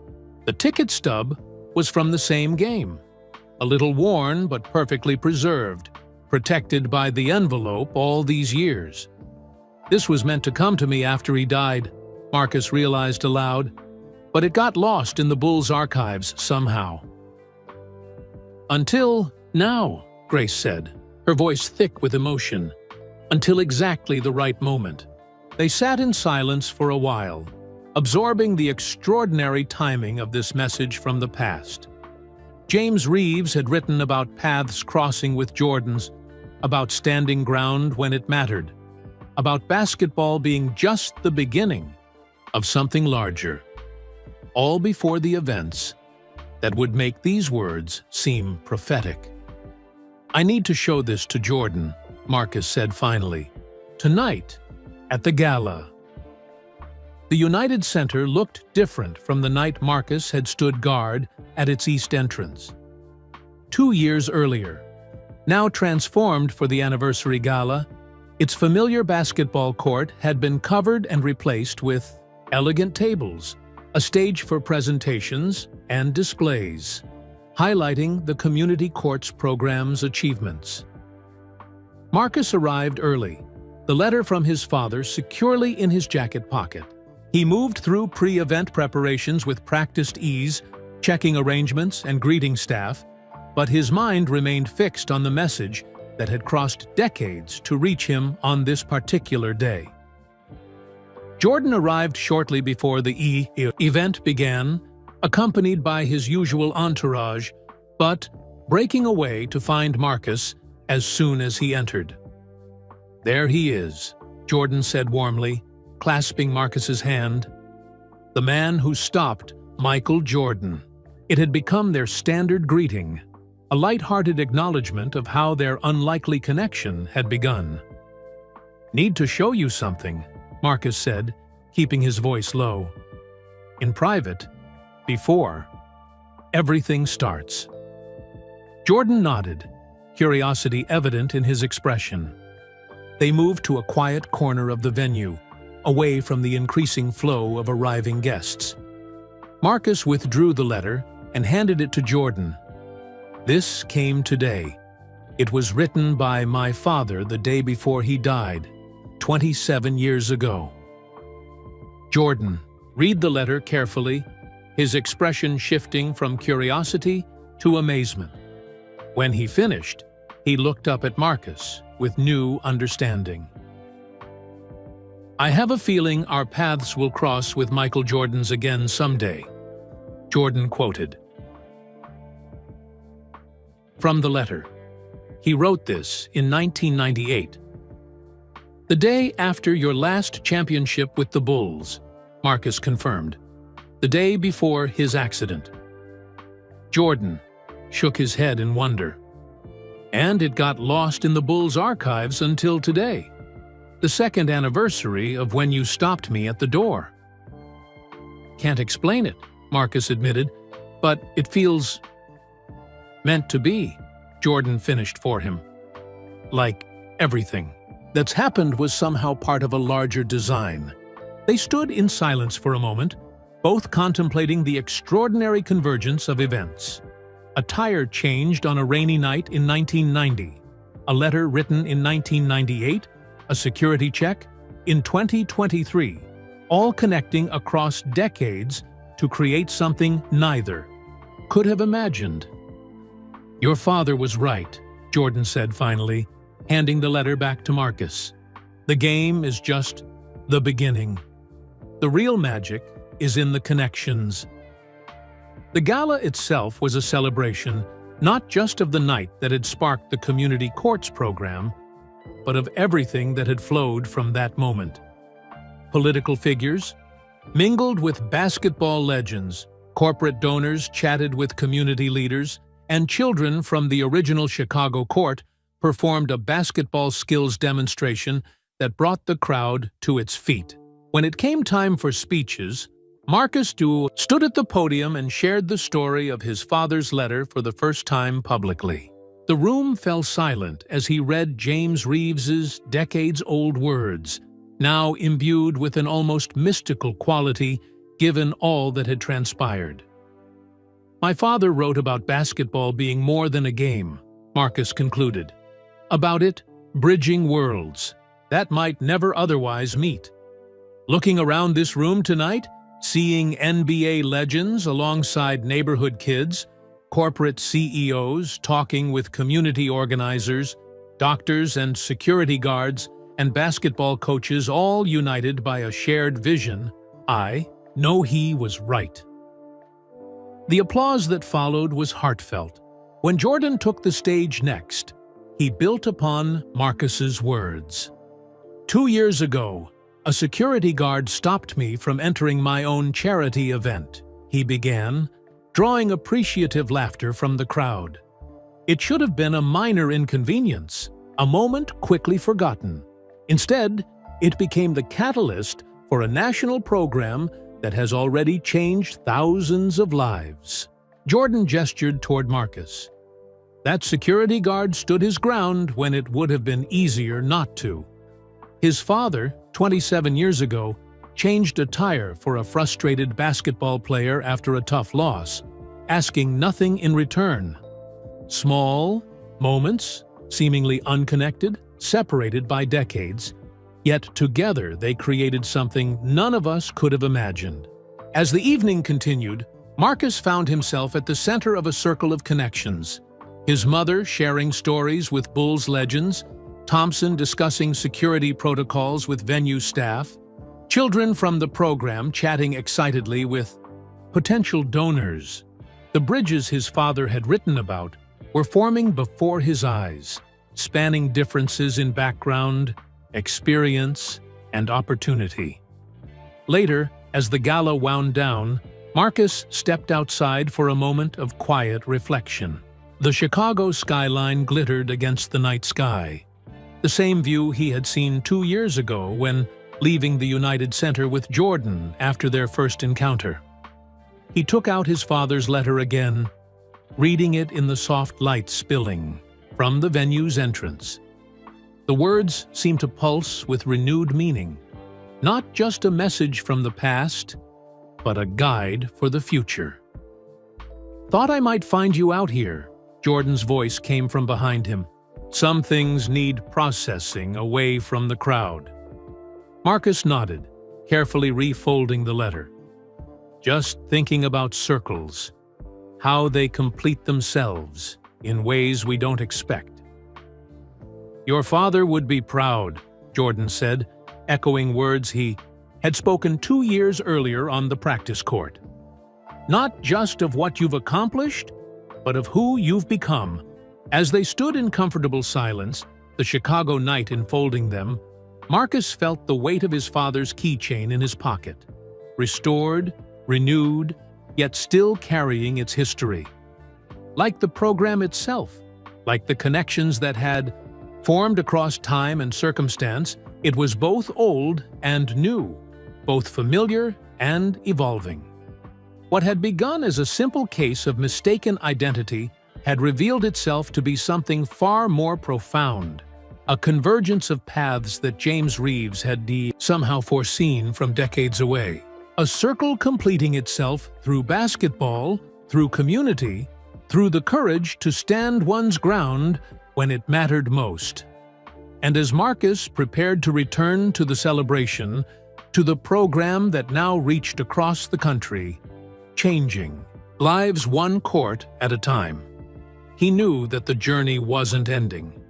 It was expanding, like ripples from a stone dropped in still water, touching shores he couldn't yet see, but could already sense waiting in the distance. The third anniversary of the night that had changed everything dawned clear and crisp. In Chicago, Marcus Reeves stood at his father's grave, the early morning sun casting long shadows across the cemetery. 3 years since that fateful encounter at the United Center's east entrance. 5 years since he had last visited this quiet plot of earth. The headstone was simple. James Reeves, 1960 to 1998. Basketball is more than a game. Marcus had added the epitaph when he could finally afford to replace the plain marker the city had, provided after the accident. Now it seemed prophetic, a statement that had defined not just his father's life, but the unexpected journey of his own. Marcus knelt, placing a small framed photograph against the headstone. It showed the national team of community courts directors, 15 men and women from cities across America, all standing on basketball courts that had become centers of transformation in their neighborhoods. In the center of the group, Marcus held a basketball emblazoned with the program's logo. "Thought you'd want to see this, Dad," Marcus said quietly. 100 courts now, 10,000 kids in the program, all because you changed a tire on a rainy night and taught me to stand my ground. The program had expanded beyond anyone's initial expectations. What had begun as a Chicago initiative had spread nationwide, attracting corporate sponsors, government support, and increasingly, international attention. Marcus now oversaw operations that stretched from coast to coast, with plans for expansion into Canada and Mexico in the coming year. His personal life had transformed as well. No longer the struggling security guard worried about making rent, he now owned a comfortable condo in Chicago and maintained a small apartment in New York, where the program's national office had been established. His mother's health had stabilized, allowing her to travel occasionally, visiting community courts across the country as the program's honorary grandmother. Most significantly, Marcus had found his purpose, not just a job or career, but a calling that connected to his father's legacy in ways he could never have imagined that night at the United Center. The letter that had arrived on the second anniversary had only confirmed what he had already come to understand. Some connections transcended time, weaving through lives in patterns too complex to discern until viewed from a distance. From his pocket, Marcus removed the worn bull's keychain. His father's, then Jordan's, now his again. After 3 years of constant handling, the restored leather showed signs of new wear, creating a perfect circle of time. What had been old became new, then aged again with purpose.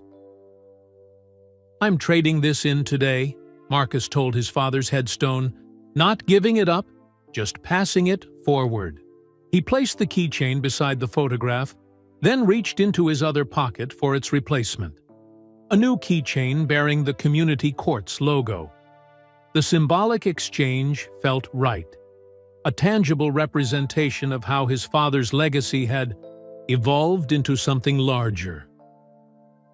"The program's taking on a life of its own now," Marcus continued, feeling the cool morning breeze brush against his face. "Kids who started with us in Chicago 3 years ago are becoming junior coaches.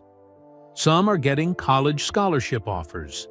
One court, one community at a time, just like you'd have wanted." As he spoke, Marcus's phone buzzed with a text message. "Cars waiting whenever you're ready, MJ."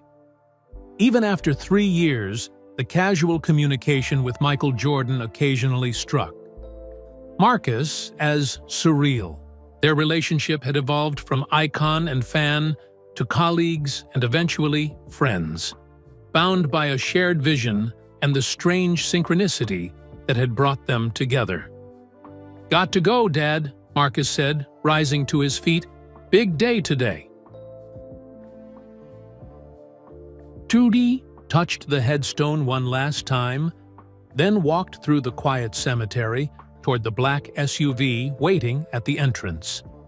The vehicle was familiar, the same model that had brought him home that first night, though not the same car. Jordan sat in the back, dressed casually in jeans and a sport coat, window lowered as Marcus approached. "Everything good?" Jordan asked as Marcus slid into the seat beside him. "All good," Marcus confirmed. "Just needed a moment before today's event." Jordan nodded, understanding without needing explanation. Some conversations need to happen in person. The driver pulled away from the cemetery, heading toward the south side and the James Reeves Community Court. Today marked not just the 3-year anniversary of Marcus and Jordan's first encounter, but also a significant evolution in the program itself. "Nervous?" Jordan asked as they approached the familiar neighborhood. "A little," Marcus admitted. "It's a big step." "It's the right step," Jordan assured him. "The program's ready. You're ready." They arrived at the community court to find it already bustling with activity. What had begun as a single basketball court had expanded over 3 years to include not just the adjacent community center, but a computer lab, tutoring spaces, a small health clinic, and most recently, administrative offices for the growing Chicago branch of the program. As they entered, staff and community members greeted them with the easy familiarity that had developed over years of shared purpose. Today's event had brought together representatives from every community court across the country, along with corporate partners, government officials, and most importantly, the children and families who formed the program's heart.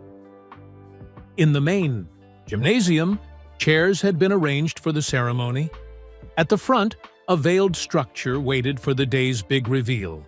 Grace Reeves was already there, chatting with O'Malley, and several regular patrons from the bar who had become program volunteers over the years. "There he is," Grace said warmly, embracing her son. "Ready for your big moment?" "As ready as I'll ever be," Marcus replied. Thompson appeared, now the head of security for the entire Chicago branch of the program. "Everything's set," he reported. "Press is in position, guests are seated, just waiting for your signal." Marcus took a deep breath, centering himself before what would be the most significant step in the program's evolution. Jordan placed a supportive hand on his shoulder. "Remember what I told you that first night? Some opportunities come once in a lifetime. This is another one of those moments." With a nod of agreement, Marcus moved to the podium at the front of the room. The crowd quieted as he prepared to speak. The familiar faces of people who had been part of this journey from the beginning, grounding him in the significance of the moment. 3 years ago today, Marcus began, his voice steady and confident. "I was a security guard on my first day of work. My assignment was simple: check credentials, no exceptions."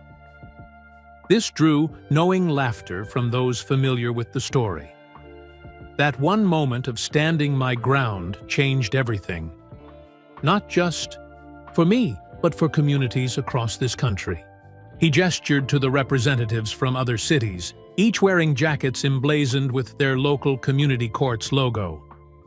What began with one court in Chicago has grown to 100 nationwide. What started with a basketball challenge has become a movement that teaches young people not just athletic skills, but life skills, perseverance, teamwork, and yes, knowing when to stand your ground.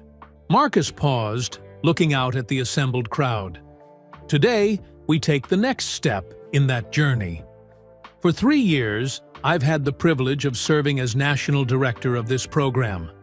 I've watched it grow from a Chicago initiative to a national network.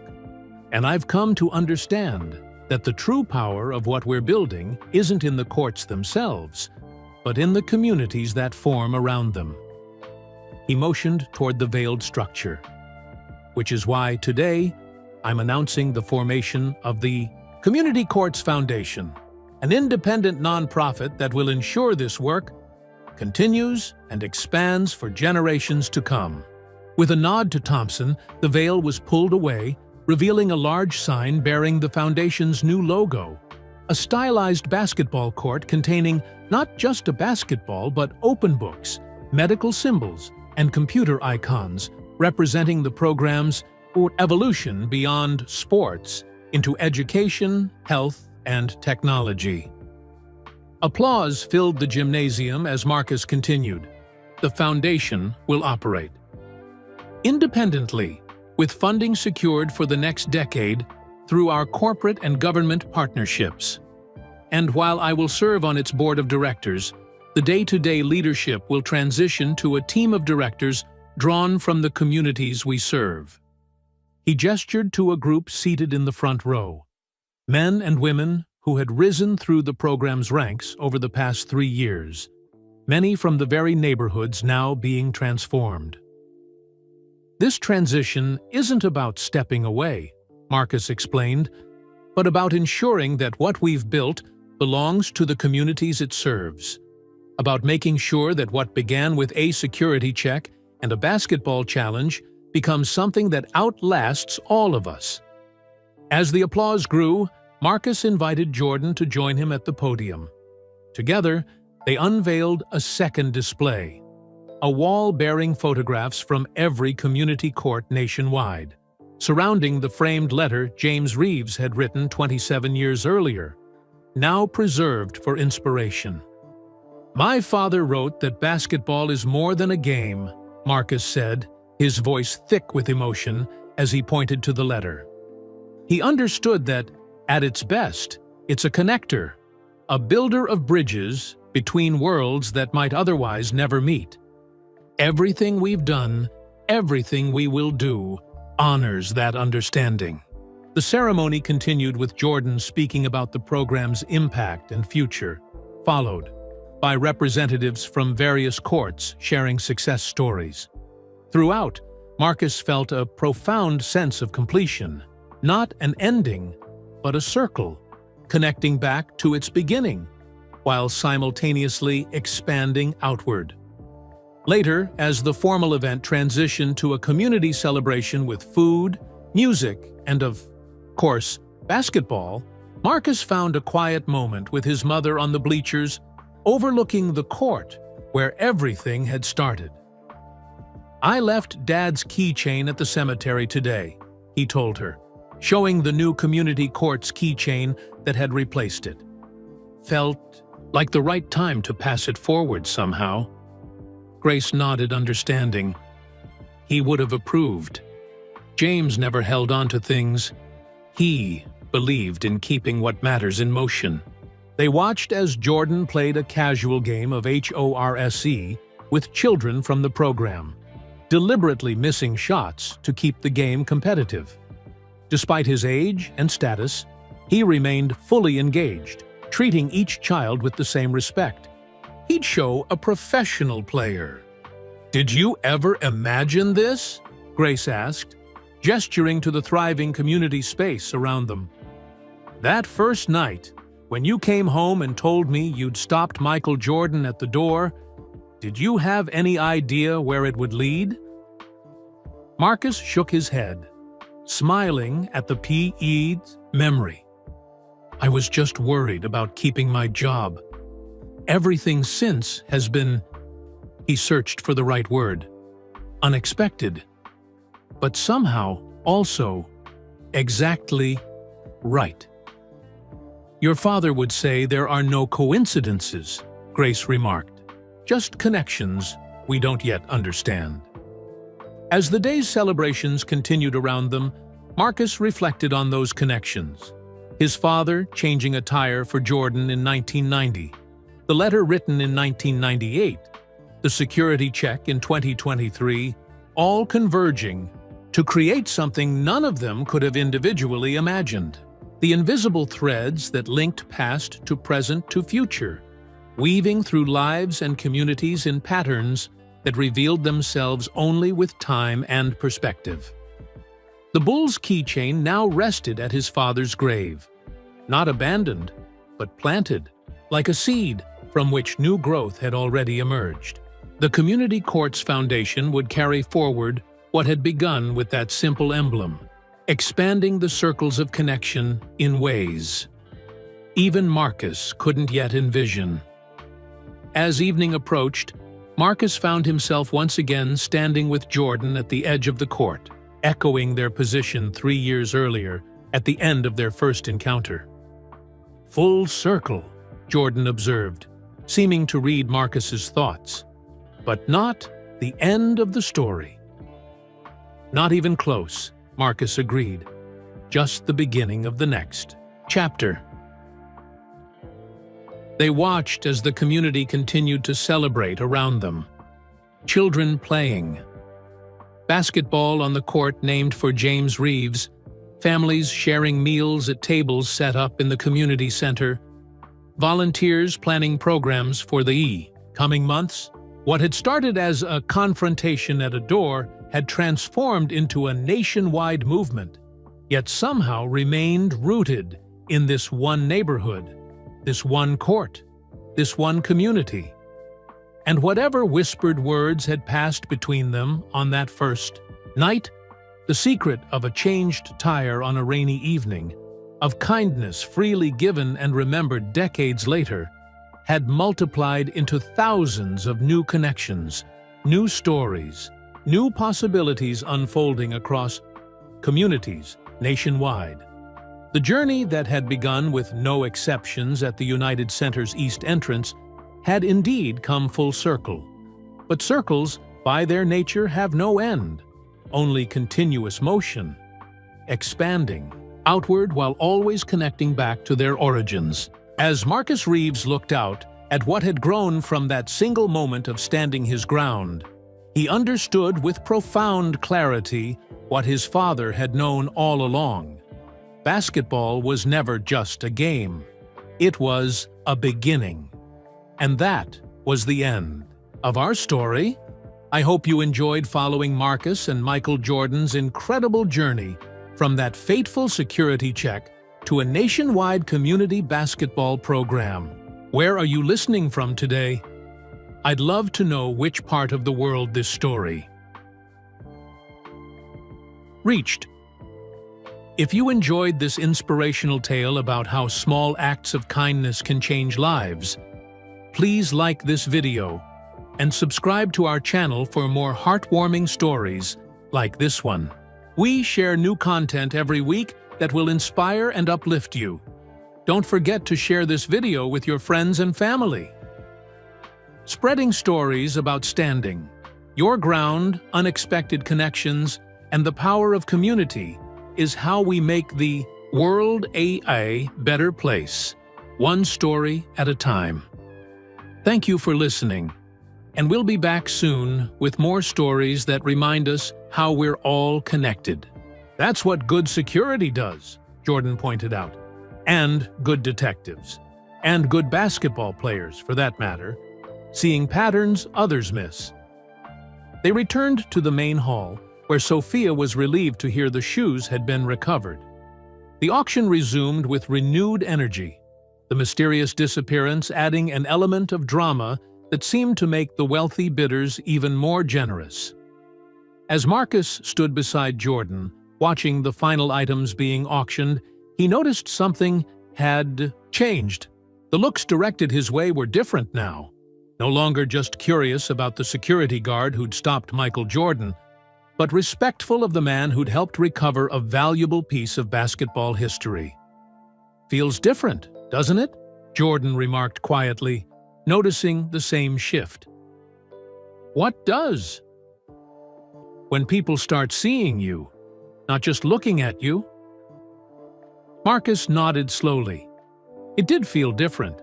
Throughout his life, he'd often felt invisible, the second-string player, the other kid from the wrong side of town, the security guard checking IDs. But tonight, something had changed. People were seeing him, really seeing him, for perhaps the first time. Different, Marcus agreed, but good different. Jordan smiled, a genuine expression that transformed his face from basketball icon to simply a man enjoying an unexpected friendship. "The night's still young," he said, "and I have a feeling there's more in store for both of us." The bull's keychain in Marcus's pocket seemed to grow warmer, as if his father were somehow witnessing this improbable evening unfold. This chance intersection of past and present, of legends and ordinary men, of endings and new beginnings. The auction was drawing to a close, with the recovered Jordan shoes as the grand finale. The bidding had reached a staggering $300,000 when Jordan suddenly raised his hand, signaling to the auctioneer. "Before we conclude," Jordan said, taking the microphone, "I'd like to add something special to this final lot." The crowd hushed, anticipation rippling through the room. Marcus watched, curious about what Jordan could possibly add to make the already valuable shoes more desirable. "The winning bidder will also receive a private basketball clinic with me," Jordan announced. And he turned to Marcus with a smile. "My new friend Marcus Reeves, the man who nearly stopped my fadeaway tonight." A murmur swept through the crowd. Marcus felt his face flush as hundreds of eyes turned toward him once again. "What are you doing?" he whispered to Jordan. "Adding value," Jordan replied quietly, "for the charity." The auctioneer regained control, his voice rising with excitement. "Ladies and gentlemen, a once-in-a-lifetime opportunity. The championship shoes, plus a private clinic with Michael Jordan and the security guard who challenged him." Marcus wanted to disappear through the floor, but there was nowhere to hide. The bidding resumed with renewed vigor, quickly climbing past $400,000. Finally, a tech billionaire in the front row claimed victory with a bid of $575,000 to thunderous applause. "That's more than $500,000, Marcus said, stunned, as they stepped away from the auction stage. "For a good cause," Jordan reminded him, "Chicago's kids." "But why include me in the package? I'm nobody." Jordan's expression turned serious. "First, you're not nobody. Second, what happened between us tonight will be all over social media by morning. Might as well use it to benefit the charity." Before Marcus could respond, Scottie Pippen approached, grinning broadly. "Mike, they're setting up for the exhibition game on the practice court. You coming?" "Exhibition game?" Marcus asked. "Just a little tradition," Pippen explained. "After the formal part of these events, some of us old-timers play a friendly game for the donors who stick around. Nothing serious." Jordan checked his watch. Perfect timing. The auction ran longer than expected. He turned to Marcus. "You should join us." Marcus's eyes widened. "Me? Play with you guys? No way." "Yes way," Jordan countered. "You've already proven you can hang for at least one possession." That was different. "Marcus," Jordan interrupted, his voice firm but kind. "Sometimes, opportunities come once in a lifetime. This is one of those times." The weight of the moment settled on Marcus's shoulders. His father would have given anything to play even a pickup game with these legends. The worn Bulls keychain seemed to pulse in his pocket, a silent encouragement. "All right," Marcus agreed finally, "but don't expect much." "Just bring the same defense you showed earlier," Jordan said with a wink. They made their way back to the practice court, now surrounded by rows of chairs for spectators. Many of the gala's wealthiest donors had lingered specifically for this part of the evening, the chance to see basketball legends play in an intimate setting. In the makeshift locker room, Jordan introduced Marcus to the others who would be playing. Pippen, Kerr, Kukoc, and several more former Bulls, all now in their 40s and 50s, but still carrying themselves with athletic confidence. "Got some practice gear for you," Pippen said, tossing Marcus a Red Bulls practice jersey and shorts. "Might be a bit big, but better than playing in that security uniform." Marcus changed quickly, feeling both ridiculous and awestruck as he pulled on the iconic red jersey. It was indeed too large, clearly meant for someone with Pippen's height, but he rolled up the sleeves and made it work.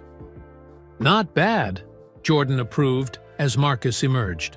"Red was always your color, I bet." They walked onto the court to enthusiastic applause from the gathered donors. Marcus spotted Thompson in the crowd, watching with an expression that mixed disbelief with something like pride. "Ladies and gentlemen," an announcer called over the PA system, "for your entertainment, some friendly competition featuring Bulls legends and a special guest." The players divided into teams, with Marcus finding himself alongside Jordan, Kerr, and two others against Pippen's squad. As they huddled before the tip-off, Jordan gave simple instructions. "Just relax and play your game," he told Marcus. "Nothing fancy.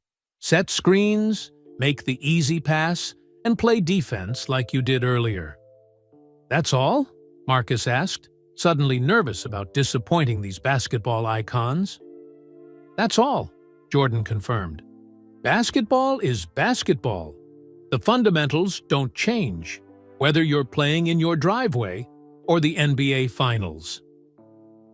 The game began with the casual intensity of competitive men who still loved to play.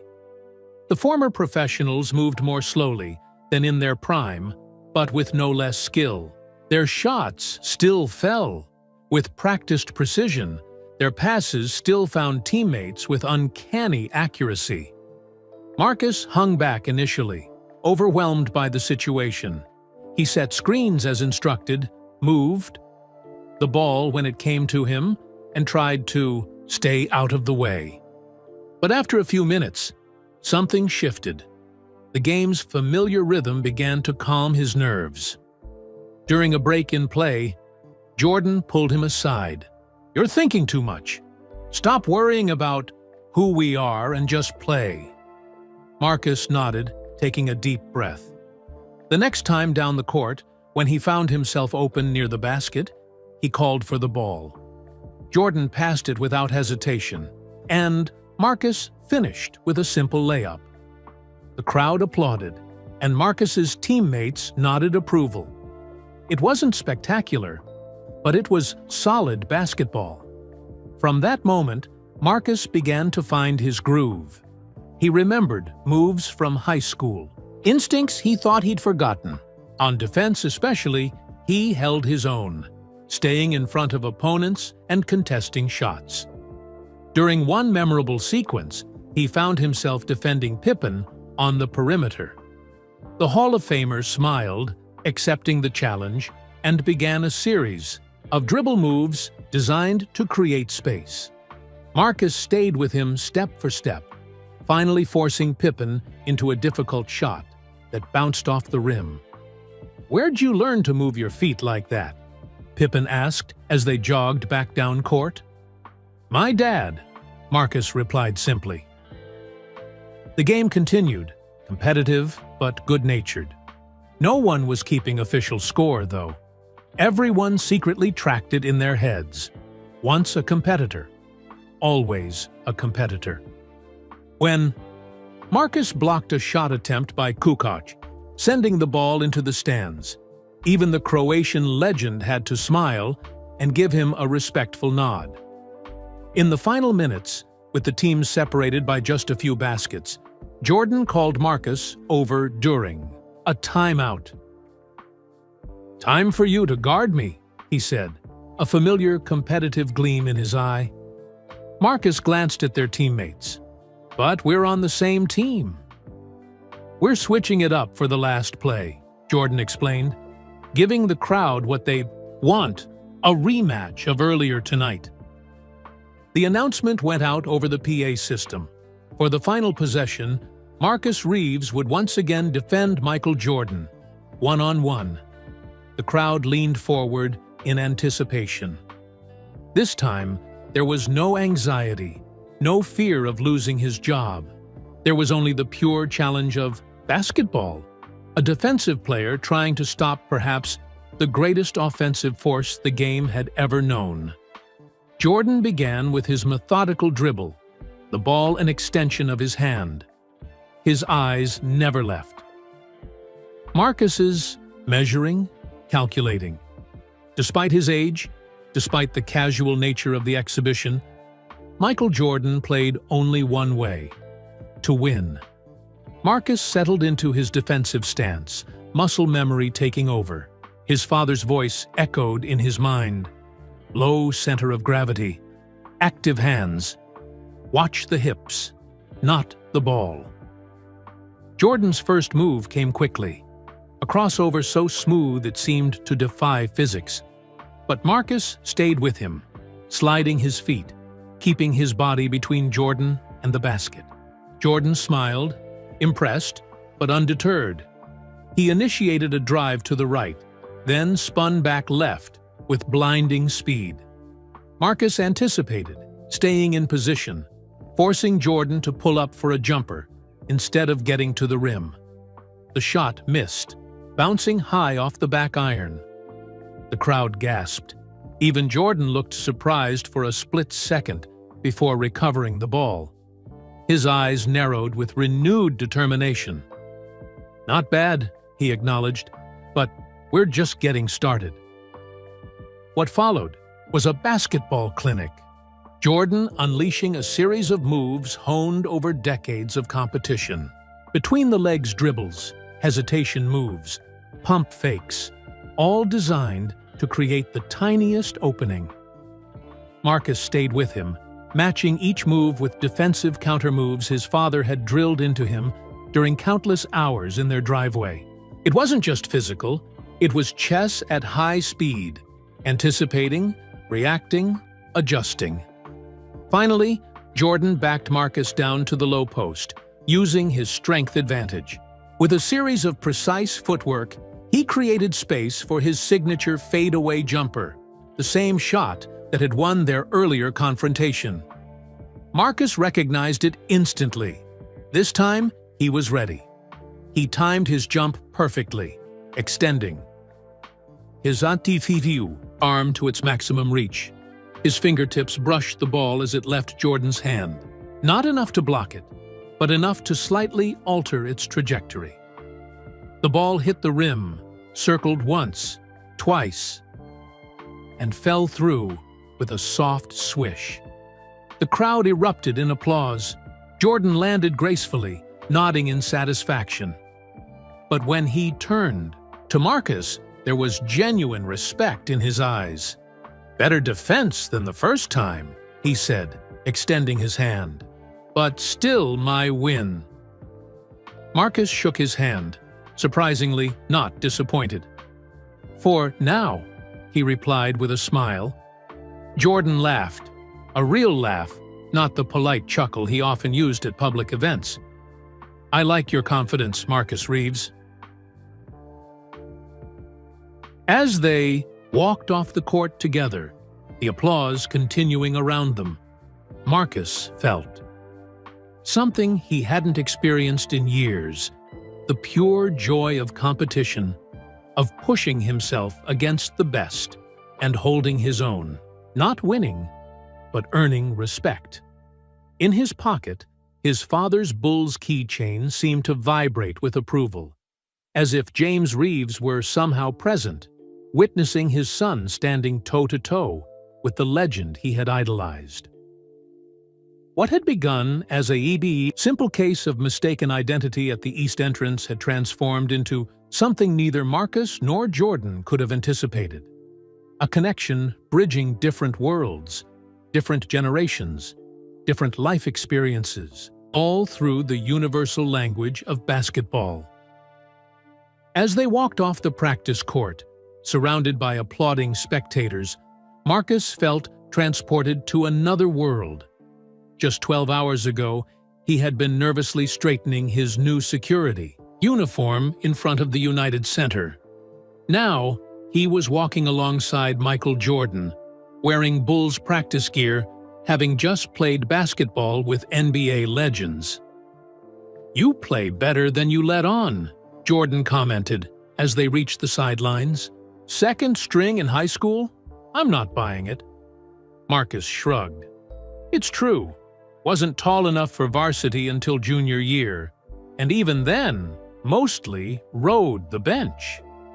"Height isn't everything," Steve Kerr chimed in, joining them with a towel around his neck. "Some of us had to rely on other skills." Jordan nodded.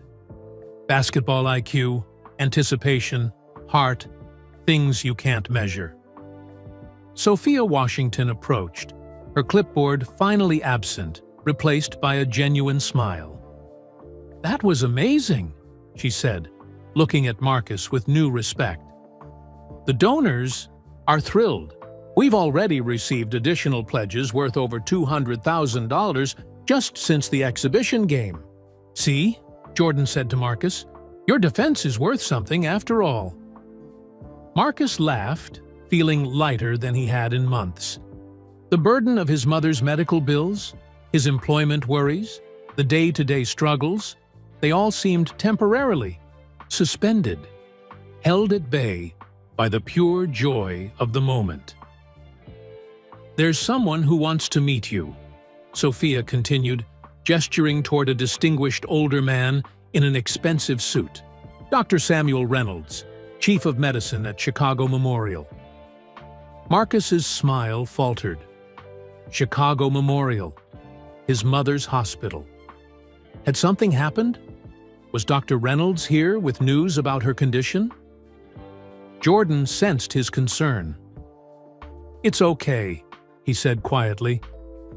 "I asked him to come." Before Marcus could question this, Dr. Reynolds approached, extending his hand. "Mr. Reeves, a pleasure to meet you. I understand your mother is a patient at our hospital." "Yes, sir," Marcus replied, shaking the doctor's hand. "Grace Reeves. Dr. Winters is her specialist." Dr. Reynolds nodded. "Sarah Winters is one of our finest.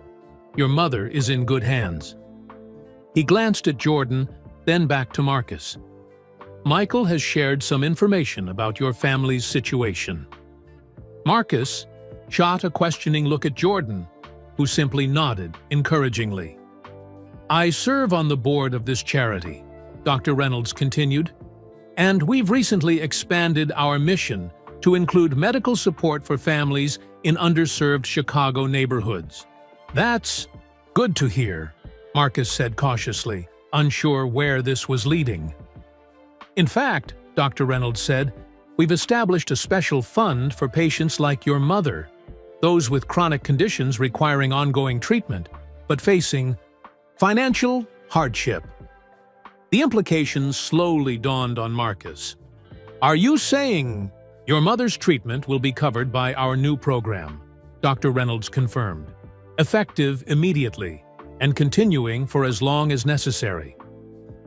Marcus stood frozen, unable to process the words, the weight that had been pressing on him. 40 months, the mounting bills, the extra shifts, the constant worry, suddenly lifted. "I don't understand," he finally managed. "Why?" Dr. Reynolds smiled. "The fund was Michael's idea, actually. Part of tonight's proceeds will support it." Marcus turned to Jordan, who was watching his reaction with quiet satisfaction. "You did this? For my mom? You don't even know us." "I know enough," Jordan replied simply. "I know you stood your ground when it would have been easier not to. I know you're working security to help your family, not yourself. And I know what it's like to have someone believe in you when no one else does." Marcus struggled to find words, emotions crowding his throat. "I don't know how to thank you." "You already did," Jordan said. "On the court, twice." His smile turned mischievous, "though I still won both times." This broke the tension, allowing Marcus to laugh through the tears threatening to form. "Next time might be different." "That's what I like about you, Reeves. Always thinking ahead." Jordan checked his watch. "Speaking of which, the night's not over. There's someone else I want you to meet." As Dr. Reynolds excused himself to join other donors, Jordan led Marcus toward a quieter corner of the event space. There, a man in a sharp business suit waited patiently, scrolling through his phone. "Marcus, this is Alan Parker, VP of Operations for Jordan Brand." The man looked up, offering a firm handshake. "Mr. Reeves, your defensive footwork is impressive." "Thank you," Marcus replied automatically, still processing everything that had happened. "Alan oversees our community initiatives," Jordan explained, "including the coaching staff for the Neighborhood Courts program I announced tonight." Alan nodded. "We're looking for people who understand both basketball and community. People with integrity. Michael thinks you might be interested." Marcus blinked, looking between the two men. "Are you offering me a job?" "An opportunity," Jordan corrected, "to be part of building something in your neighborhood. The pay's better than security work, and the hours would allow you to finish your education if you want." "I don't have coaching experience," Marcus pointed out. "But you have life experience," Jordan countered. "You know the neighborhood. You understand what basketball can mean to a community, and you've got solid fundamentals." He grinned. "Anyone who can stay in front of Scottie Pippen can teach a kid how to play defense." Marcus's mind raced. A job with Jordan Brand, working in his own neighborhood, better pay. And now, with his mother's medical expenses covered? "This isn't charity," Jordan added, reading his expression.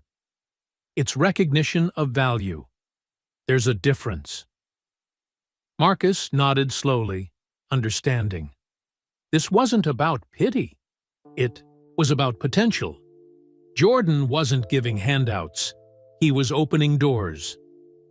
"I'd need to give notice at Premier Security," Marcus said, already thinking practically. Alan smiled. "I think Thompson will understand. But take some time to think about it. The offer stands." As Alan walked away to rejoin the main event, Marcus turned to Jordan. "Why are you doing all this? The medical fund? The job offer? You barely know me." Jordan's expression turned reflective. "You reminded me of something I sometimes forget in all this." He gestured to the opulent surroundings, the wealthy donors, the trappings of celebrity. "Basketball isn't just a game. It's connection. It's community. It's family." He nodded toward Marcus's pocket, where the Bulls' keychain rested. "Your father knew that. Carrying that keychain all those years, taking you to the celebrations, watching the games at O'Malley's, he was connecting you to something bigger than just wins and losses." Marcus's throat tightened with emotion. He would have been thrilled just to meet you, let alone all this. "Maybe he orchestrated the whole thing," Jordan suggested with a slight smile. "Making sure you took that security job, putting you at the east entrance exactly when I showed up without credentials." The idea was fanciful, of course, but strangely comforting. The notion that his father might somehow still be guiding his path, even now. "There was something else I wanted to ask you," Jordan said, his tone shifting slightly. "That Bulls keychain. Would you consider trading it?" Marcus's hand went protectively to his pocket. "Trade it? For what?" From his own pocket, Jordan produced a different keychain, newer, but still with the familiar Bulls logo. This one was "With me during the second three-peat, 1996 through 1998. Not many people know I carried it, but it was my good luck charm." Marcus stared at the offered keychain, understanding the magnitude of what Jordan was proposing. A piece of basketball history, directly from the legend himself, in exchange for his father's worn memento. "Why would you want to trade?" Marcus asked, genuinely curious. "Mine's just an old souvenir." Jordan's eyes held something Marcus couldn't quite read, something between nostalgia and certainty. "Let's just say it would mean something to me. A reminder of tonight." Marcus carefully removed his father's keychain from his pocket, feeling its familiar weight in his palm one last time. He thought of all it represented: his father's love, for the Bulls, for basketball, for the community that had gathered at O'Malley's to witness history together. But he also thought of his father's words. "Some moments you have to witness, son. Some moments are bigger than jobs or rules or everyday life." This was one of those moments. With a deep breath, Marcus extended his hand, offering the worn keychain to Michael Jordan. "It's a trade." Jordan nodded with respect, handing over his own keychain while accepting Marcus's. As they completed the exchange, something passed between them, an understanding that transcended the physical items. This wasn't just about keychains, it was about legacy, about passing something forward. "Your father would be proud," Jordan said again, echoing his words from earlier, "not just of your defense, but of who you are." As Marcus closed his fingers around his new keychain, Jordan's keychain, he felt an unexpected sense of completion. What had begun as a case of mistaken identity had become something profound. Something his father would have called a moment worth witnessing. The night continued around them, the charity gala gradually winding down as donors departed, with emptier wallets and fuller hearts. But for Marcus Reeves, standing in the United Center with Michael Jordan's keychain in his pocket, and a future suddenly bright with possibility, the night felt less like an ending and more like a beginning. As the charity gala entered its final hour, the atmosphere had transformed from formal fundraising to relaxed celebration. Security personnel began discreetly removing auction items, caterers cleared empty champagne flutes, and donors exchanged business cards and promises to golf together. Through it all, Marcus remained by Jordan's side, still processing the evening's extraordinary developments. "Mr. Jordan," a young woman from the event staff approached tentatively, "your car is ready whenever you'd like to leave." Jordan nodded, his thanks. "Give me 15 minutes, he replied, then turned to Marcus. "One last thing before the night ends. Walk with me?" They made their way through the thinning crowd, occasionally pausing as Jordan greeted departing guests. Marcus noticed how Jordan navigated these interactions with practiced ease, present enough to make each person feel valued, yet efficient, enough to keep moving. "How do you do that?" Marcus asked as they continued walking. "Do what?" "Make everyone feel like they're the only person in the room, even when you're clearly trying to get somewhere else." Jordan smiled. "It's about being present.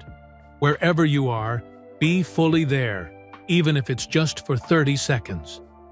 He nodded toward the exit.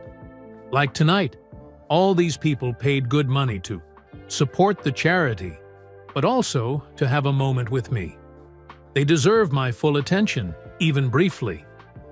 They reached a quiet hallway leading to the administrative offices of the United Center, an area normally off-limits to the public.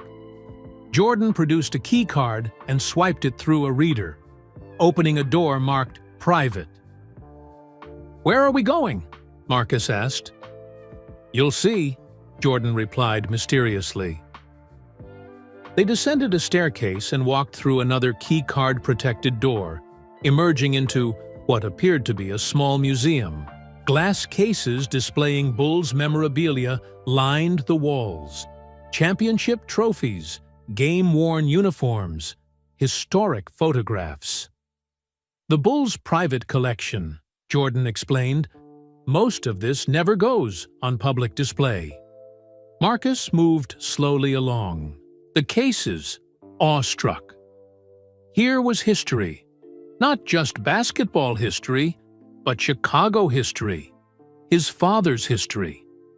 He paused before a display containing the actual shoes Jordan had worn during the flu game that his father had attended. "Dad would have loved this," Marcus whispered, almost to himself. "That's why we're here," Jordan said. "I wanted to show you something." He led Marcus to a display case in the corner, this one containing not championship rings or MVP trophies, but what appeared to be fan memorabilia, letters, homemade signs, photographs submitted by ordinary Bulls supporters over the years. "The team keeps a collection of fan memories," Jordan explained. "Reminds everyone what the Bulls mean to Chicago, beyond just winning games." He pointed to a faded photograph in the case. The image showed a packed bar, people standing on chairs, arms raised in celebration, eyes fixed on a TV screen showing the final moments of what appeared to be a playoff game. Marcus leaned closer, his breath catching. "That's O'Malley's," he said, recognizing the distinctive shamrock sign visible in the background. "During the finals." 1997, Jordan confirmed. Game 5, the flu game.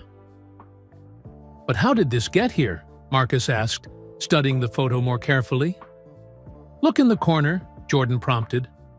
Marcus scanned the crowd captured in the photograph, and then he saw him, a tall man in arid bulls cap, his face transformed with joy, arms raised in triumph. Beside him stood a young boy, perhaps 9 or 10, wearing an oversized Bulls t-shirt. "That's—" Marcus couldn't finish the sentence, emotion closing his throat. "James Reeves," Jordan said quietly. "And his son." Marcus stared at the photograph in disbelief. There they were, his father and himself, frozen in a moment of pure celebration, now preserved in the Bulls' private collection. "I don't understand," Marcus finally managed. "How did you know?" Jordan's expression softened. "The keychain," he said. "When you showed it to me earlier, I recognized it." He pointed to the photograph, where the same distinctive Bulls keychain was visible, hanging from James Reeves's belt loop. "I remembered seeing it in this picture." Marcus looked from the photograph to Jordan, trying to process what this meant. "You recognized a keychain in an old photograph?" Jordan smiled. "I have a good memory for details. It's what made me a student of the game." His smile turned reflective. "But there's more to it than that." He gestured to the plaque beneath the photograph. Marcus leaned closer to read the small text. "Celebration at O'Malley's Bar, 79th Street, following the flu game." Photo submitted by James Reeves, who wrote, "Basketball isn't just a game in Chicago. It's how we come together. It's how we teach our children about perseverance and excellence. Thank you for giving my son and our community something to believe in." Marcus read the words twice, hearing them in his father's voice. Tears blurred his vision, but he didn't wipe them away. "He submitted this?" Marcus asked softly. Jordan nodded. "After the '97 championship. The team collected fan memories, and this one stood out. The photograph, yes, but more importantly, the message behind it." Marcus touched the glass gently, as if reaching through time to connect with his father. "I remember that night," he said. "The whole neighborhood was at O'Malley's. When you hit that three-pointer in the fourth quarter, the place erupted. Dad lifted me onto his shoulders so I could see over the crowd." "A good memory," Jordan observed. "One of the best," Marcus agreed, still staring at the photograph. After a moment, he turned to Jordan. "But I still don't understand. Even if you recognize the keychain, why go to all this trouble for a stranger?" Jordan was quiet for a moment, considering his words carefully. "Your father's message stayed with me," he finally said. "About basketball being more than a game, about community, about giving kids something to believe in." He gestured to the keychain now in Marcus's pocket. "When I saw that same keychain tonight, it felt like, I don't know, like things had come full circle somehow." Marcus nodded slowly, beginning to understand. "That's why you wanted to trade keychains, and why you announced the first community court would be near O'Malley's. Some connections are meant to be honored," Jordan said simply.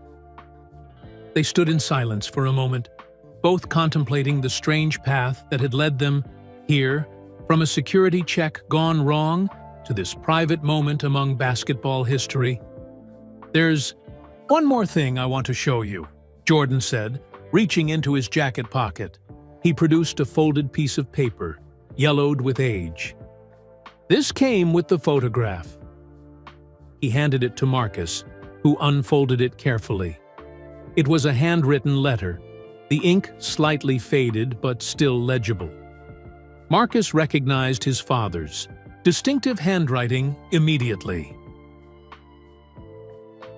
Dear Mr. Jordan, my name is James Reeves.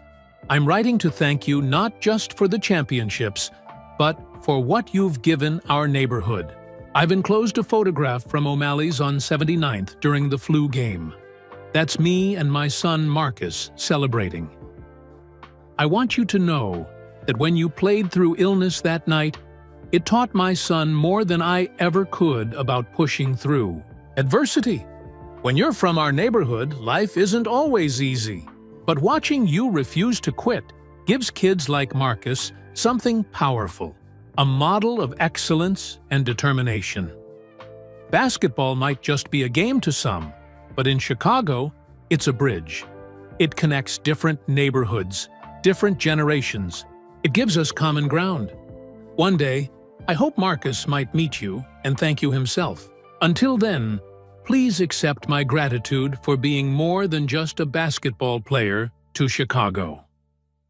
Respectfully, James Reeves.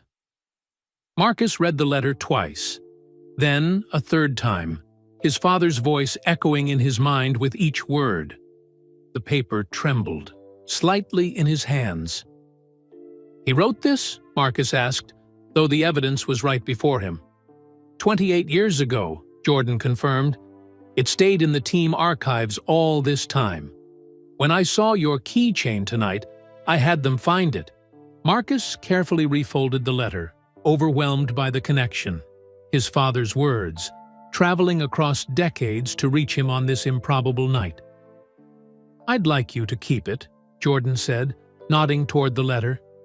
It belongs with you. Now. Thank you, Marcus managed, tucking the precious document into his pocket alongside Jordan's keychain. Your father wanted you to meet me someday, Jordan observed, though I doubt he imagined it would happen with you stopping me at the door. This unexpected humor broke the emotional tension, allowing Marcus to laugh through his tears. Definitely not how he pictured it. Life rarely unfolds as we expect, Jordan said, his tone philosophical. But sometimes it unfolds exactly as it should.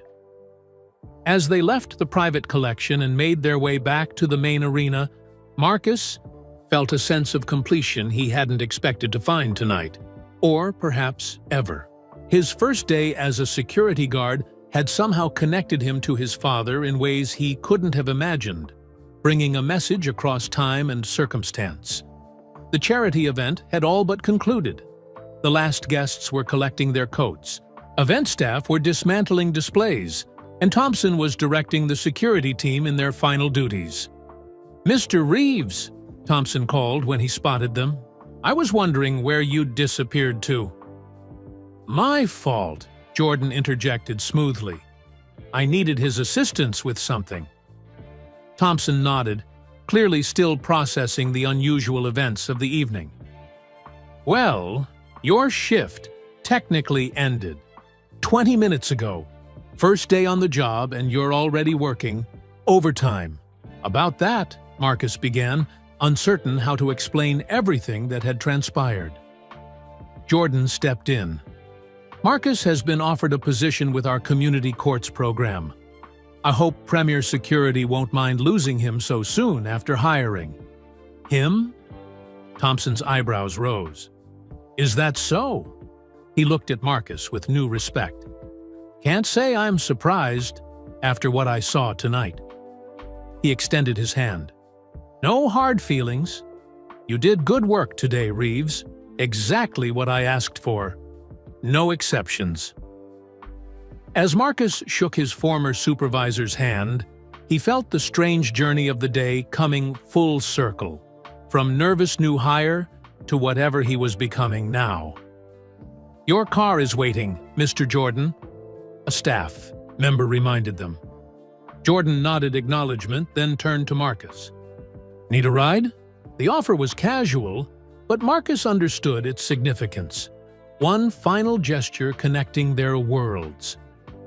"That would be great," he replied, feeling both the weight and the lightness of everything that had happened. As they walked toward the exit together, the basketball legend and the security guard who'd stopped him, Marcus touched the keychain in his pocket, alongside his father's letter.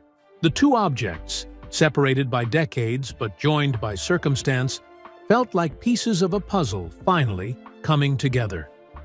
Whatever Jordan had whispered to him on the court earlier remained between them like a promise of things yet to unfold. But Marcus now understood that some connections transcend time, bridging past and future through the most unexpected encounters. The United Center's lights dimmed behind them as they stepped into the Chicago night, the city skyline glittering against the darkness, a reminder that sometimes the most meaningful journeys begin with simply standing your ground. Jordan's car turned out to be a sleek black SUV with tinted windows, driven by a discreet chauffeur who nodded respectfully as they approached. The interior was spacious and luxurious, with butter-soft leather seats and subtle lighting. "Where to?" Jordan asked as they settled in. Marcus hesitated, suddenly aware of the contrast between their worlds. The South Side, 79th and Essex. "Near O'Malley's," Jordan observed, then instructed the driver with a simple nod. As the vehicle pulled away from the United Center, a comfortable silence fell between them. Chicago slid past the windows, downtown's glittering towers gradually giving way to more modest neighborhoods as they headed south. Marcus watched the familiar transformation, seeing his city through new eyes. "You look lost in thought," Jordan commented after a while. "Just trying to process everything," Marcus admitted. "This morning I was worried about making rent and paying Mom's medical bills. Now..." He shook his head in disbelief. "Life changes fast sometimes," Jordan said. "For better or worse." "Definitely for better tonight," Marcus replied, touching the pocket where his father's letter and Jordan's keychain rested. They crossed into the South Side, the landscape shifting to the working-class neighborhoods where Marcus had grown up. The streets here told different stories of struggle and perseverance, of community amid hardship. Jordan watched through the window with quiet interest. "Tell me about your neighborhood," he said. Marcus considered where to begin. "It's got its challenges," he said honestly. "But there's strength here. People look out for each other. When Mom got sick, neighbors brought meals for weeks. My high school basketball coach gave me rides to the hospital when I couldn't afford bus fare." Jordan nodded. "That's what makes a community. Not buildings or streets, but connections." They turned onto 79th Street, passing familiar landmarks from Marcus's childhood. And there it was, O'Malley's Bar, its green awning and shamrock sign illuminated by a single street lamp. The bar was still open, light spilling from its windows onto the sidewalk. "Stop here," Jordan said suddenly to the driver. Marcus looked at him in surprise as the SUV pulled to the curb. "Here? At O'Malley's?" "Why not?" Jordan replied with a hint of mischief. "The night's still young." "But you want to go in? To O'Malley's?" "Unless you have objections." Jordan's expression was unreadable. Marcus tried to imagine the scene. Michael, Jordan walking into the neighborhood bar where his father had watched countless Bulls games. The place would explode. "They'll never believe it," he said, half to himself. "Only one way to find out," Jordan replied, already opening his door. Marcus followed, still wearing the Bulls' practice gear from the exhibition game. As they approached the bar's entrance, He could hear the familiar sounds of a sports broadcast and casual conversation from inside. "Ready?" Jordan asked. Before Marcus could answer, Jordan pushed open the door and stepped inside. Marcus followed, holding his breath. Reaction wasn't immediate. O'Malley's was modestly filled for a weeknight, perhaps 20 patrons scattered among the tables and bar stools. A basketball game played on the TV mounted above the bar, though not the Bulls. A few heads turned at the new arrivals, then turned back to their conversations. Marcus watched in amazement as Jordan surveyed the room. Here was one of the most recognizable athletes in history, standing in a neighborhood bar in Chicago's South Side, and no one had noticed yet. Then, from behind the bar, a stocky man with gray-streaked red hair looked up from the glass. He was polishing. His eyes widened. The glass slipped from his fingers, clattering on the bar top without breaking. "Holy Mother of God," he said in a thick Irish accent. "It's him!" Like a wave, recognition spread through the bar. Conversations halted mid-sentence. The TV announcer's voice suddenly seemed too loud in the silence. Every head turned toward the door. "Michael Jordan," someone whispered, as if saying it too loudly might make him disappear. "Evening, folks," Jordan said casually. "Heard this was a good place to watch basketball." For 3 heartbeats, no one moved. Then the bar erupted. Chairs scraping back, voices rising. In excitement, people rushing forward with phones already out for pictures. The red-haired bartender recovered first, coming around the bar with his hand extended. "Patrick O'Malley," he introduced himself. It's my place. Been here 30 years and never thought I'd see the day." Jordan shook his hand. "Good to finally visit. Heard a lot about O'Malley's over the years." "You have?" O'Malley seemed stunned by the idea. "This is where Chicago watched us win," Jordan said simply. Something in his tone, a genuine appreciation, calmed the initial frenzy. The patrons still stared in disbelief, but the rush forward slowed to a respectful approach. "And who's this?" O'Malley asked, noticing Marcus for the first time. Before Marcus could introduce himself, Jordan clapped a hand on his shoulder. "Marcus Reeves, Chicago's finest defensive player." A murmur rippled through the crowd. An older man at the bar narrowed his eyes. "Reeves? Any relation to James Reeves?" Marcus turned, surprised. "He was my father." The man's weathered face broke into a smile. "Jimmy Reeves, we watched 100 Bulls games together right here. Best damn Bulls fan in Chicago." He studied Marcus more carefully. "I see it now. You've got his height, his eyes." More patrons chimed in, memories suddenly flowing. "Jim Reeves used to stand on that chair by the door during close games. Had that laugh you could hear 3 blocks away. Always wore that Red Bulls cap, remember? Brought his kids sometimes. That was you?" Marcus felt overwhelmed by this unexpected connection to his father, these shared memories, preserved in a place that had meant so much to both of them.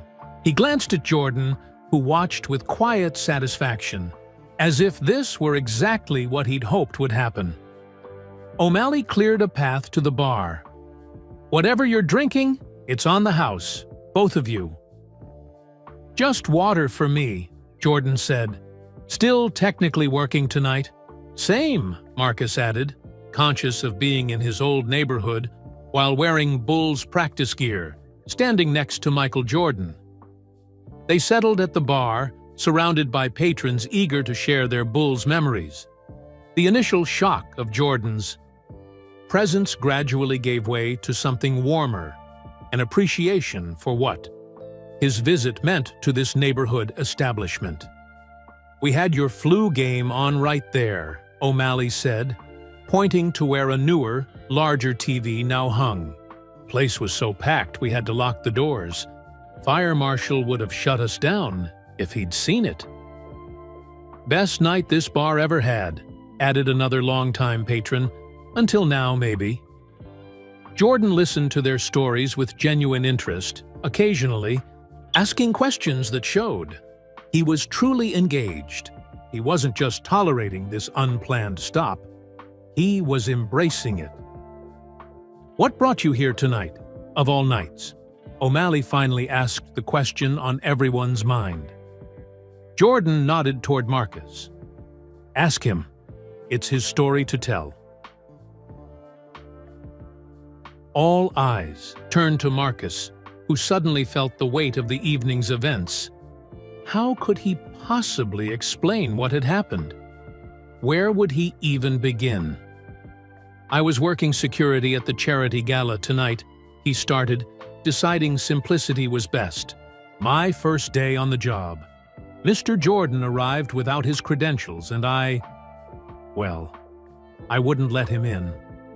Disbelieving laughter rippled through the listeners. "You stopped Michael Jordan?" someone asked incredulously. "He did more than that," Jordan interjected. "He accepted my challenge to play defense against me. Nearly stopped my fadeaway." This revelation caused a fresh stir among the O'Malley's patrons. Marcus found himself recounting the events of the evening: the initial confrontation, the basketball challenge, the exhibition game with Bulls legends. As he spoke, he saw his father in the faces around him, the same passion for basketball, the same appreciation for what the Bulls had meant to Chicago. "Your dad would have loved this," said the older man who had recognized the Reeves name. Him and Michael Jordan in O'Malley's. That was his dream scenario right there. "I think he might have had something to do with it," Marcus replied, touching his pocket where the letter rested. Jordan checked his watch. "We should probably get going," he said quietly to Marcus. "It's getting late." As they prepared to leave, O'Malley approached with something in his hands, a framed photograph that had hung behind the bar. It showed the interior of O'Malley's. During what was clearly a Bulls championship celebration, the frame crowded with jubilant faces. "Mr. Jordan, would you mind signing this? It's from '97, the night of the flu game." Jordan took the frame, studying the photograph carefully. Then he looked up at Marcus. "Take a look. Third row back, by the Shamrock sign." Marcus peered at the picture and felt a jolt of recognition. There, just as in the photograph from the Bulls' private collection, stood his father with a young Marcus on his shoulders. The same moment, captured from a different angle. "That's us," Marcus said softly. O'Malley looked between them, confused. "You knew James Reeves?" "We met tonight," Jordan replied enigmatically. He took the marker O'Malley offered and signed the photograph, adding an inscription: "To O'Malley's, where Chicago's heart beats with the Bulls. Thanks for the memories, MJ." As they finally made their way out amid handshakes and thank yous, the patrons of O'Malley's seemed transformed, not just by meeting a basketball legend, but by being recognized for their role in the Bulls' story. They weren't just fans. They were part of a community that had helped define an era. Outside, as they walked back to the waiting SUV, Marcus found his voice. "You planned that, didn't you? Coming to O'Malley's?" Jordan smiled. "Let's just say I wanted to complete the circle. Your father watched me play in that bar for years. Seemed right to finally visit the place that meant so much to him." As the SUV pulled away from O'Malley's, Marcus looked back at the modest bar with its green awning and Shamrock sign, now forever transformed by Jordan's brief visit. In his mind, he could almost see his father standing outside, Red Bull's cap on his head, nodding in satisfaction at how the evening had unfolded. "Thank you," Marcus said simply. Jordan nodded, understanding that the gratitude extended far beyond the visit to O'Malley's. It encompassed everything that had happened since their confrontation at the United Center's east entrance. "Some connections are meant to be honored," Jordan repeated his words from earlier. "Your father reached out 28 years ago. Tonight, the message finally arrived."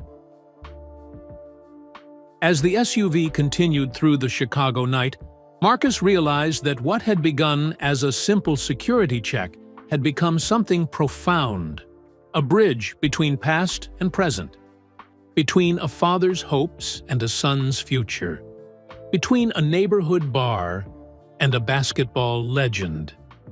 And whatever Jordan had whispered to him earlier that evening, the secret that had passed between them on the practice court, still waited to be fully revealed like a promise of things yet to come. The SUV continued through the Chicago streets, leaving O'Malley's behind as it headed deeper into Marcus's neighborhood. The energy between Jordan and Marcus had shifted again, from the formality of their first encounter, through the competitive spirit of their basketball challenges, to something that felt almost like friendship. "Where exactly am I taking you?" Jordan asked. "My apartment's on Essex," Marcus replied. "But actually, if it's not too much trouble, could we stop by the hospital first? Chicago Memorial? I'd like to see my mom, tell her what happened." Jordan nodded to the driver, who adjusted their route accordingly. "Of course, she's probably been wondering where you disappeared to all evening." Marcus checked his phone and winced at the dozen missed calls and messages. "She definitely has. Last text says, either you've been kidnapped or you're having the most interesting first day of work in history." Jordan laughed. She's not wrong about the second part. When they arrived at Chicago Memorial Hospital, Jordan surprised Marcus again. "Mind if I come in with you? I'd like to meet the woman who raised someone with enough backbone to stop me at the door." Marcus hadn't expected this, but the idea of introducing his mother to Michael Jordan, of bringing this extraordinary evening full circle, felt right. "She'd love that, if you're sure you don't mind." "Not at all," Jordan said, following Marcus into the hospital. The night nurse at the reception desk did a double-take as they approached, first at Marcus in his Bulls practice gear, then at his companion. Her eyes widened in recognition, but professional composure quickly took over. "Visiting hours ended at 8, she said, then added with a slight softening, "But for family, we can make exceptions. Room number?" "C12, Marcus replied. "Grace Reeves. I'm her son." The nurse nodded, then couldn't help adding, "And your friend?" Jordan smiled disarmingly. "Just tagging along, if that's all right." The nurse seemed to struggle internally before giving in to curiosity. "Are you really—" "Yes, ma'am," Jordan confirmed politely. "Just here to meet Mrs. Reeves." This simple explanation, delivered without celebrity pretense, seemed to satisfy the nurse. She buzzed them through, watching in amazement as Michael Jordan followed Marcus Reeves toward the elevators. As they rode up to the third floor, Marcus felt a sudden nervousness. "Mom's been sick for a while," he explained. "Some days are better than others. She might be sleeping." "We won't stay long," Jordan assured him. "Just long enough to say hello." Room 312 was semi-private, though currently Marcus's mother had no roommate. As they approached, Marcus could see soft light spilling from the partially open door. He knocked gently. "Mom? It's Marcus." "About time," came the immediate response, a woman's voice with surprising strength despite its weariness. "I was about to call the police." Marcus smiled at Jordan, then pushed the door open. Grace Reeves sat propped up in her hospital bed, a novel open on her lap and reading glasses perched on her nose. She was thin, with the fragile appearance of someone battling chronic illness, but her eyes were bright and alert, the same deep brown as her son's. "Sorry I'm late," Marcus began. "Something unexpected happened at work, and—" He stopped as his mother's gaze shifted past him to the doorway where Jordan stood. Her book slipped from her fingers. "Oh my God," she whispered. "Mom, this is—" "I know who he is," Grace interrupted, her voice barely audible. "The real question is, why is Michael Jordan standing in my hospital room at 11 o'clock at night?" Jordan stepped forward, extending his hand. "Mrs. Reeves, it's a pleasure to meet you. I've heard good things about your son." Grace shook his hand automatically, looking between Jordan and Marcus with increasing bewilderment. "Marcus, what on earth is going on? And why are you wearing Bulls practice gear?" Over the next 20 minutes, they took turns explaining the evening's events, the initial confrontation at the United Center, the basketball challenge, the exhibition game, the visit to O'Malley's. Grace listened with growing amazement, occasionally shaking her head in disbelief. "So let me get this straight," she said when they finished. "My son stopped Michael Jordan from entering his own charity event, then played basketball with him and Bulls legends, and now he's being offered a job with Jordan Brand." "That about covers it," Jordan confirmed with a smile. Grace turned to Marcus. "And all this happened on your first day as a security guard?" "First and last, probably," Marcus admitted. "Definitely," Jordan corrected. "We need him starting on the community courts program as soon as possible." Grace's expression softened. "James would have loved this," she said quietly. "He always said basketball had a way of bringing people together. I never quite understood what he meant until now."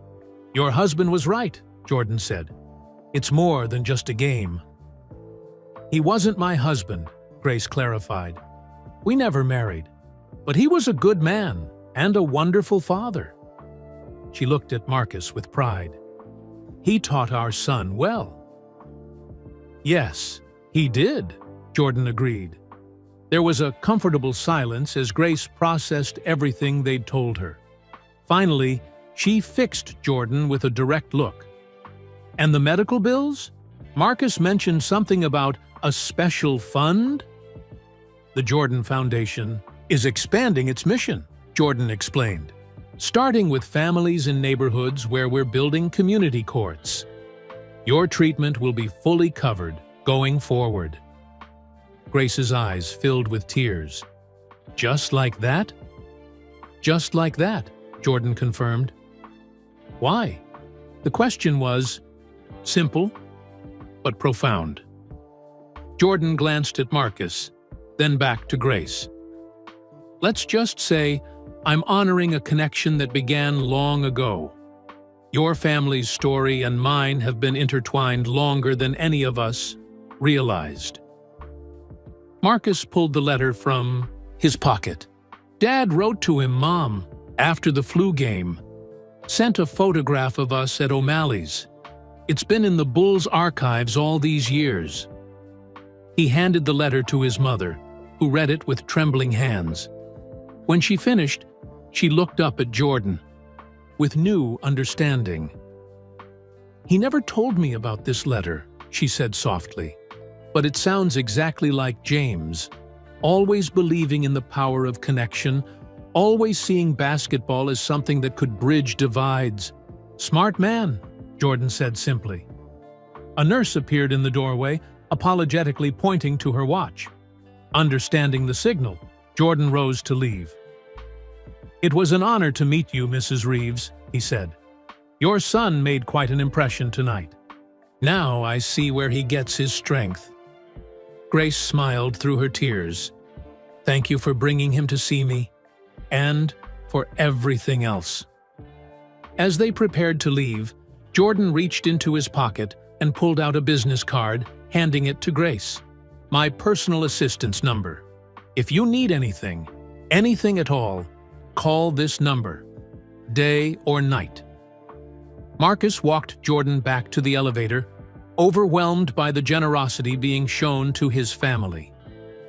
"I don't know how to thank you," he said for what felt like the 100th time that night. "Remember what I said on the court?" Jordan replied cryptically. "Which part?" Jordan smiled enigmatically. "The part I whispered to you, after the fadeaway. Remember that. And we're even." Before Marcus could press for clarification, the elevator arrived. Jordan stepped inside with a final nod. "See you Monday, Marcus Reeves, 9 a.m. at the Jordan Brand offices. Don't be late." "I won't," Marcus promised as the doors closed. When he returned to his mother's room, Grace was still holding his father's letter, reading it over and over. "Did that really just happen?" she asked as he sat on the edge of her bed. "I'm still not sure myself," Marcus admitted. Grace studied her son's face. "What did he whisper to you? On the court? After you played?" Marcus blinked in surprise. "How did you know about that?" "A mother knows when her son is keeping a secret," Grace replied with a small smile. "So what was it?" Marcus hesitated, then decided there was no reason to keep it from her. He said, "I met your father once. Chicago gas station, 1990. Car trouble after a tough loss. He helped me change a tire, never asked for an autograph, just wished me better luck next game. Never forgot that kindness." Grace's breath caught. "James helped Michael Jordan change a tire?" "Apparently," Marcus said. "Dad never mentioned it." Grace shook her head in wonder. "Never.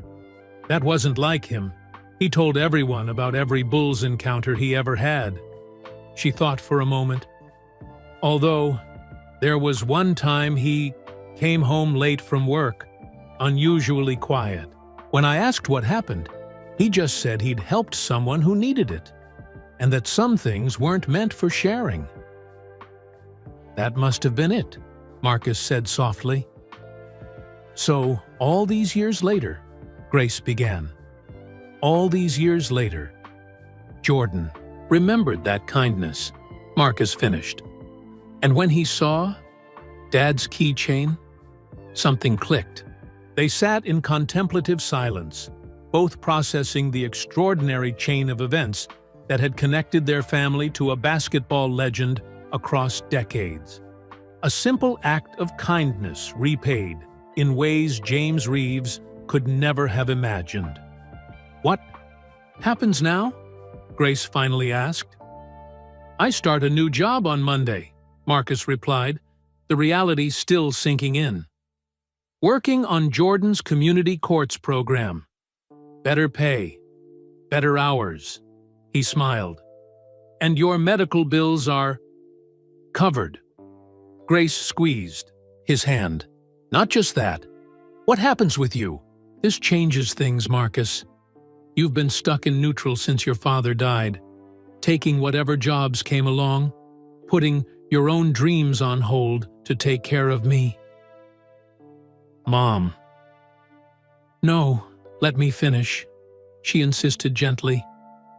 "James always believed basketball could open doors.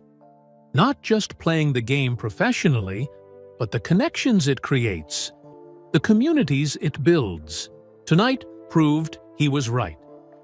Her eyes were earnest as she continued.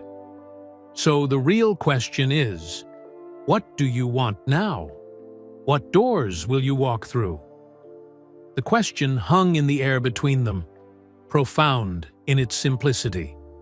What did Marcus want now that the immediate pressures of survival were eased? What dreams had he set aside that might now be possible? As he considered his mother's question, Marcus felt the weight of Jordan's keychain in his pocket. A talisman of possibility, a reminder that life could change in an instant, that connections could span decades and transform futures. "I want to build something," he said finally. "Something that lasts, something Dad would be proud of." Grace smiled, tears gathering in her eyes again. "He already is proud, Marcus. Wherever he is, he's proud." As Marcus left the hospital that night, the Chicago skyline glittered in the UI distance, a city of possibilities, of connections waiting to be discovered, of doors waiting to be opened. The extraordinary events of the day had changed everything, transforming a simple security check into the beginning of a new chapter. And somewhere, Marcus thought, as he clutched the keychain in his pocket, his father was smiling down on the unexpected way his worlds had finally connected. The security guard's son he'd raised, and the basketball legend he'd once quietly helped on a rainy Chicago night, now linked by threads of kindness stretching across time.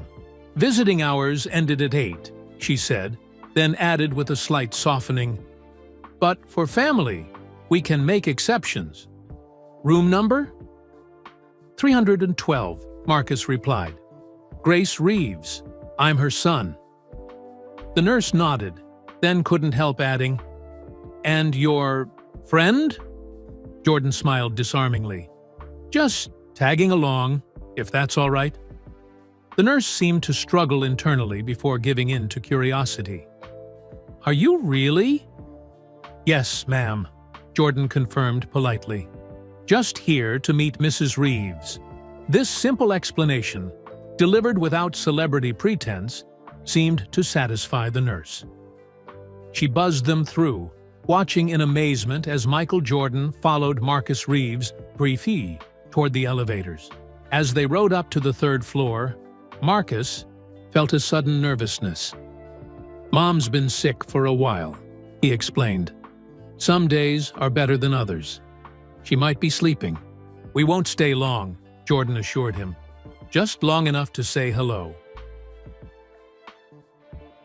Room 312 was semi-private, though currently Marcus's mother had no roommate. As they approached, Marcus could see soft light spilling from the partially open door. He knocked gently. "Mom? It's Marcus." "About time," came the immediate response, a woman's voice with surprising strength, despite its weariness. "I was about to call the police." Marcus smiled at Jordan, then pushed the door open. Grace Reeves sat propped up in her hospital bed, a novel open on her lap and reading glasses perched on her nose. She was thin, with the fragile appearance of someone battling chronic illness, but her eyes were bright and alert, the same deep brown as her son's. "Sorry I'm late," Marcus began. "Something unexpected happened at work, and—" He stopped, as his mother's gaze shifted past him to the doorway where Jordan stood. Her book slipped from her fingers. "Oh my God," she whispered. "Mom, this is—" "I know who he is," Grace interrupted, her voice barely audible. "The real question is, why is Michael Jordan standing in my hospital room at 11 o'clock at night?" Jordan stepped forward, extending his hand. "Mrs. Reeves, it's a pleasure to meet you. I've heard good things about your son." Grace shook his hand automatically, looking between Jordan and Marcus with increasing bewilderment. "Marcus, what on earth is going on? And why are you wearing Bulls practice gear?" Over the next 20 minutes, they took turns explaining the IB evening's events, the initial confrontation at the United Center, the basketball challenge, the exhibition game, the visit to O'Malley's. Grace listened with growing amazement, occasionally shaking her head in disbelief. "So let me get this straight," she said when they finished. "My son stopped Michael Jordan from entering his own charity event, then played basketball with him. And Bulls legends? And now he's being offered a job with Jordan Brand? That about covers it, Jordan confirmed with a smile. Grace turned to Marcus. And all this happened on your first day as a security guard? First and last, probably, Marcus admitted. Definitely, Jordan corrected. We need him starting on the community courts program as soon as possible. Grace's expression softened. James would have loved this, she said quietly. He always said, basketball had a way of bringing people together. I never quite understood what he meant until now. Your husband was right, Jordan said. It's more than just a game. He wasn't my husband, Grace clarified. We never married, but he was a good man and a wonderful father. She looked at Marcus with pride. He taught our son well. Yes, he did, Jordan agreed. There was a comfortable silence as Grace processed everything they'd told her. Finally, she fixed Jordan with a direct look. And the medical bills? Marcus mentioned something about a special fund? The Jordan Foundation is expanding its mission, Jordan explained, starting with families in neighborhoods, where we're building community courts. Your treatment will be fully covered going forward. Grace's eyes filled with tears. Just like that? Just like that, Jordan confirmed. Why? The question was simple, but profound. Jordan glanced at Marcus, then back to Grace. Let's just say I'm honoring a connection that began long ago. Your family's story and mine have been intertwined longer than any of us realized. Marcus pulled the letter from his pocket. Dad wrote to him, Mom, after the flu game, sent a photograph of us at O'Malley's. It's been in the Bulls archives all these years. He handed the letter to his mother, who read it with trembling hands. When she finished, she looked up at Jordan, with new understanding.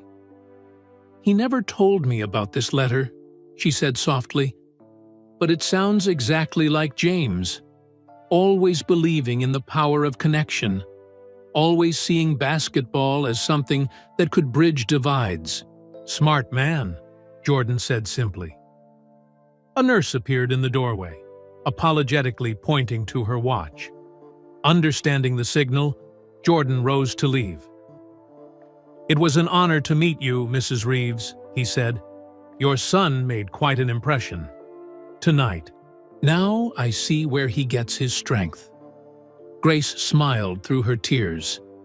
Thank you for bringing him to see me. And for everything else. As they prepared to leave, Jordan reached into his pocket and pulled out a business card, handing it to Grace.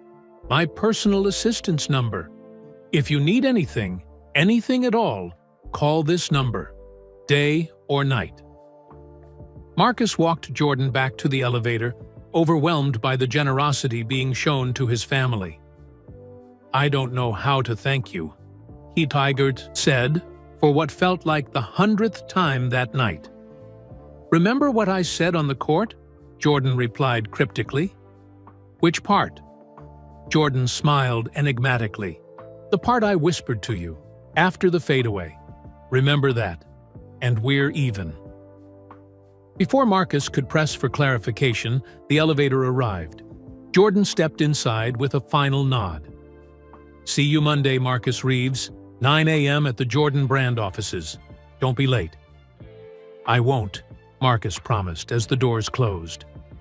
When he returned to his mother's room, Grace was still holding his father's letter, reading it over and over. Did that really just happen? She asked as he sat on the edge of her bed. I'm still not sure myself, Marcus admitted. Grace studied her son's face. What did he whisper to you? On the court, after you played? Marcus blinked in surprise. How did you know about that? A mother knows when her son is keeping a secret, Grace replied with a small smile. So, what was it?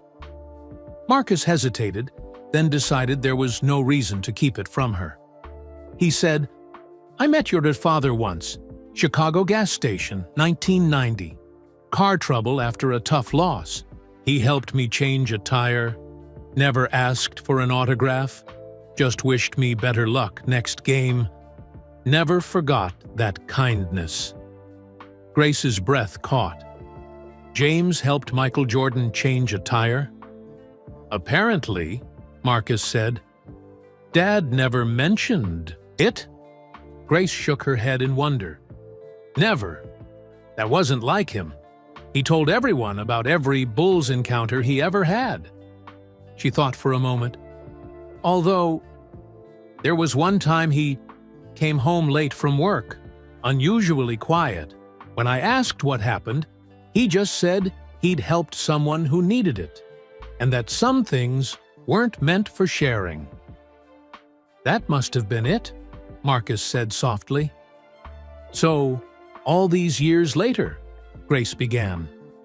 All these years later, Jordan remembered that kindness, Marcus finished. And when he saw Dad's keychain, something clicked. They sat in contemplative silence, both processing the extraordinary chain of events that had connected their family to a basketball legend across decades. A simple act of kindness, repaid in ways James Reeves could never have imagined. What happens now? Grace finally asked. I start a new job on Monday, Marcus replied, the reality still sinking in. Working on Jordan's community courts program. Better pay, better hours. He smiled. And your medical bills are covered. Grace squeezed his hand. Not just that. What happens with you? This changes things, Marcus. You've been stuck in neutral since your father died, taking whatever jobs came along, putting your own dreams on hold to take care of me. Mom! No, let me finish, she insisted gently. James always believed basketball could open doors, not just playing the game professionally, but the connections it creates, the communities it builds. Tonight proved he was right. Her eyes were earnest as she continued. So the real question is, what do you want now? What doors will you walk through? The question hung in the air between them, profound in its simplicity. What did Marcus want? Now that the immediate pressures of survival were eased, what dreams had he set aside that might now be possible?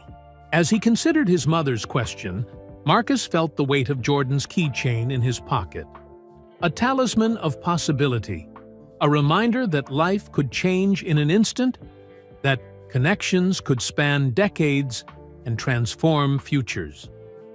I want to build something, he said finally.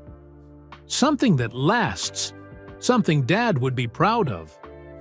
Grace smiled, tears gathering in her eyes again. He already is proud, Marcus. Wherever he is, he's proud. As Marcus left the hospital that night, the Chicago skyline glittered in the EVE distance, a city of possibilities, of connections waiting to be discovered, of doors waiting to be opened. The extraordinary events of the day had changed everything, transforming a simple security check into the beginning of a new chapter. And somewhere, Marcus thought, as he clutched the keychain in his pocket, his father was smiling down on the unexpected way his worlds had finally connected. The security guard's son he'd raised, and the basketball legend he'd once quietly helped on a rainy Chicago night, now linked by threads of kindness stretching across time. 6 months had passed since that fateful night at the United Center. The crisp autumn evening had given way to spring, bringing new growth to Chicago, both literal and metaphorical. Marcus stood at the edge of a freshly constructed basketball court near O'Malley's Bar on 79th Street. The concrete gleamed in the morning sun, unblemished by scuff marks or wear. Brand new backboards with pristine nets hung at each end, and the Bulls logo was painted proudly at center court. Around the perimeter, bleachers provided seating for the neighborhood. A small building stood adjacent to the court, home to the community center that would offer tutoring, mentoring, and a safe space for local youth. The whole complex was enclosed by a decorative fence, offering security without, creating the feeling of a cage. "What do you think?" asked Alan Parker, the Jordan Brand VP, who had become Marcus's mentor over the past months.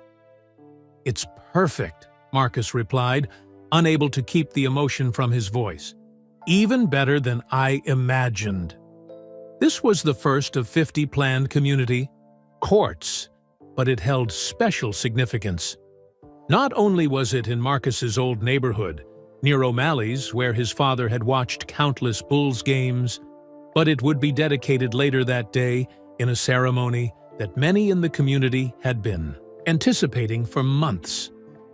"The kids are going to love it," Alan said, checking his watch. "Speaking of which, we should get ready. They'll start arriving soon." Marcus nodded, taking one last moment to appreciate the empty court before the day's events. Chan. In the 6 months since Jordan had offered him a position with the community courts program, Marcus's life had transformed completely. The initial job offer had evolved into a full-time role as Community Engagement Director for the South Side Initiative. He'd found himself using skills he didn't know he possessed: organizing, planning, connecting with neighborhood leaders and youth organizations. His mother's health had improved dramatically once the financial burden of her treatments was lifted. She'd been able to move from the hospital to a comprehensive rehabilitation center, and now was back in a new apartment Marcus had helped her find, one with an elevator and accessibility features that made her daily life easier. Marcus himself had moved to a modest but comfortable place closer to the Jordan Brand offices. The worn security uniform had been replaced by business casual attire that still felt strange some mornings. The temporary security job had faded into an almost dreamlike memory, replaced by purpose and direction. As Marcus walked back toward the community center building, his phone buzzed with a text message. "On our way. ETA 15 minutes. MJ."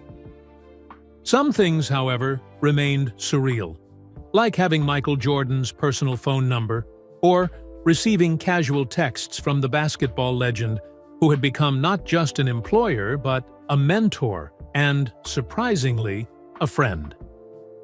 Inside the EA Community Center, volunteers were arranging chairs and setting up refreshments for the dedication ceremony. Large photographs lined the walls, action shots from Bulls history, alongside images of neighborhood kids playing basketball on makeshift courts. Marcus had personally selected each photo, creating a visual narrative connecting Chicago's basketball legacy to its future. One photograph held pride of place near the entrance, the image from O'Malley's during the flu game, showing James Reeves with young Marcus on his shoulders. Beside it hung a framed copy of his father's letter to Jordan, preserved behind glass for the community to read. Marcus paused before it now, as he often did, drawing strength from his father's words. Nervous? The question came from Sophia Washington, the charity director who had first introduced Marcus to Dr. Reynolds on that transformative night 6 months ago. She had subsequently joined the Community Courts Initiative as its fundraising coordinator. "A little," Marcus admitted. "It's a big day." "You've earned it," Sophia assured him. "This program wouldn't be what it is without you." Before Marcus could downplay the compliment, the doors opened and the first wave of neighborhood children arrived, elementary and middle school students from local schools, eager to be part of the historic opening. "Mr. Reeves! Mr. Reeves!" Several called out upon seeing him. In the months of planning, Marcus had visited every school in the area, building relationships and gathering input on what the community courts program should offer. "Ready to play some basketball?" he asked, high-fiving the excited children as they entered. "Is it true Michael Jordan is coming?" one boy asked, his eyes wide with hope. "That's the rumor," Marcus replied with a wink. The community center quickly filled with families, local, business owners, and city officials. Thompson, Marcus's former supervisor from Premier Security, arrived with several colleagues. He'd become an unlikely supporter of the program, arranging discounted security services for community events. O'Malley himself came from the bar down the street, bringing several of his regular patrons, the same men who had shared stories about James Reeves on the night Jordan had made his Yeehaw surprise visit. They gravitated to the photograph on the wall, pointing and reminiscing. A hush fell over the crowd as the main doors opened again. Michael Jordan entered, flanked by several former Bulls players, Pippen, Kerr, Kukoc, and others. The children gasped and whispered, while the adults straightened instinctively in the presence of the legend. Jordan spotted Marcus immediately and made his way through the crowd, shaking hands and greeting people but never losing sight of his destination. "Marcus," he said warmly when he reached him, "today's the day." "Thanks for coming," Marcus replied, still somewhat awed by Jordan's presence despite their growing friendship over the months. "Wouldn't miss it," Jordan assured him. He looked around the community center approvingly. "You've done great work." "Here." "We've done great work," Marcus corrected, including the entire team in the acknowledgement. Jordan nodded in agreement, then lowered his voice. "Your mom make it?" "Front row," Marcus confirmed, gesturing to where Grace Reeves sat near the podium. Though still thin, she looked healthier than she had in years, a colorful scarf wrapped stylishly around her head. "Good," Jordan said. "She should see this." The dedication ceremony began with brief speeches from city officials and program directors. Jordan would speak last, but before that, Alan Parker approached the podium. "Before we hear from Michael," he announced, "there's someone else who should speak today. The person whose vision has shaped this first community court, whose connection to this neighborhood has informed every aspect of the program." He gestured toward Marcus. "Marcus Reeves, our Community Engagement Director." A ripple of surprise went through Marcus. This hadn't been on the program. He glanced at Jordan, who nodded encouragingly. With a deep breath, Marcus walked to the podium. Looking out at the assembled crowd, the neighborhood children, his mother, Jordan and the Bulls legends, O'Malley and the bar regulars, who had known his father, he felt a profound sense of connection. "I didn't prepare a speech," Marcus began honestly. 6 months ago, I was just a security guard on my first day of work. I had no idea my life was about to change completely." He shared the story briefly. The confrontation at the United Center, the basketball challenge, the discovery of his father's letter in the Bulls' archives. As he spoke, he saw the children leaning forward, captivated by the tale of ordinary connections leading to extraordinary opportunities. "My father believed basketball was more than just a game," Marcus continued, his voice growing stronger. "He believed it was a bridge between different worlds, different generations." He gestured to the court, visible through the windows. "That's what this place is, a bridge. Not just a place to play basketball, but a place to build connections. That might change lives in ways we can't imagine." Marcus looked directly at the children in the audience. "Some of you might become professional athletes. Most won't. but that doesn't matter. What matters are the lessons you'll learn here about teamwork, about perseverance, about standing your ground when it matters, about helping someone change a tire on a rainy night and expecting nothing in return. This last reference drew a knowing smile from Jordan and a tearful one from Grace. My father never got to see this court, Marcus concluded, but his spirit is here, in every game that will be played, in every connection that will be made, in every life that will be changed. He touched the keychain in his pocket, Jordan's keychain, now his. Some connections echo across time. Some kindnesses return in ways we never expect. This court is proof of that. The applause that followed was heartfelt. As Marcus returned to his seat, Jordan rose to take the podium, clasping Marcus's shoulder briefly as they passed. Jordan's speech was characteristically powerful, but brief. He spoke about Chicago, about community, about the next generation. Then he unveiled the official name of the new facility, revealed on a plaque by the entrance, the James Reeves Community Court and Center. Marcus felt the tears he'd been holding back finally spill over. His mother reached for his hand, squeezing it tightly. After the speeches, the formal ribbon cutting took place at the court entrance. Jordan handed the oversized ceremonial scissors to Marcus and Grace, letting them share the honor of officially opening the facility.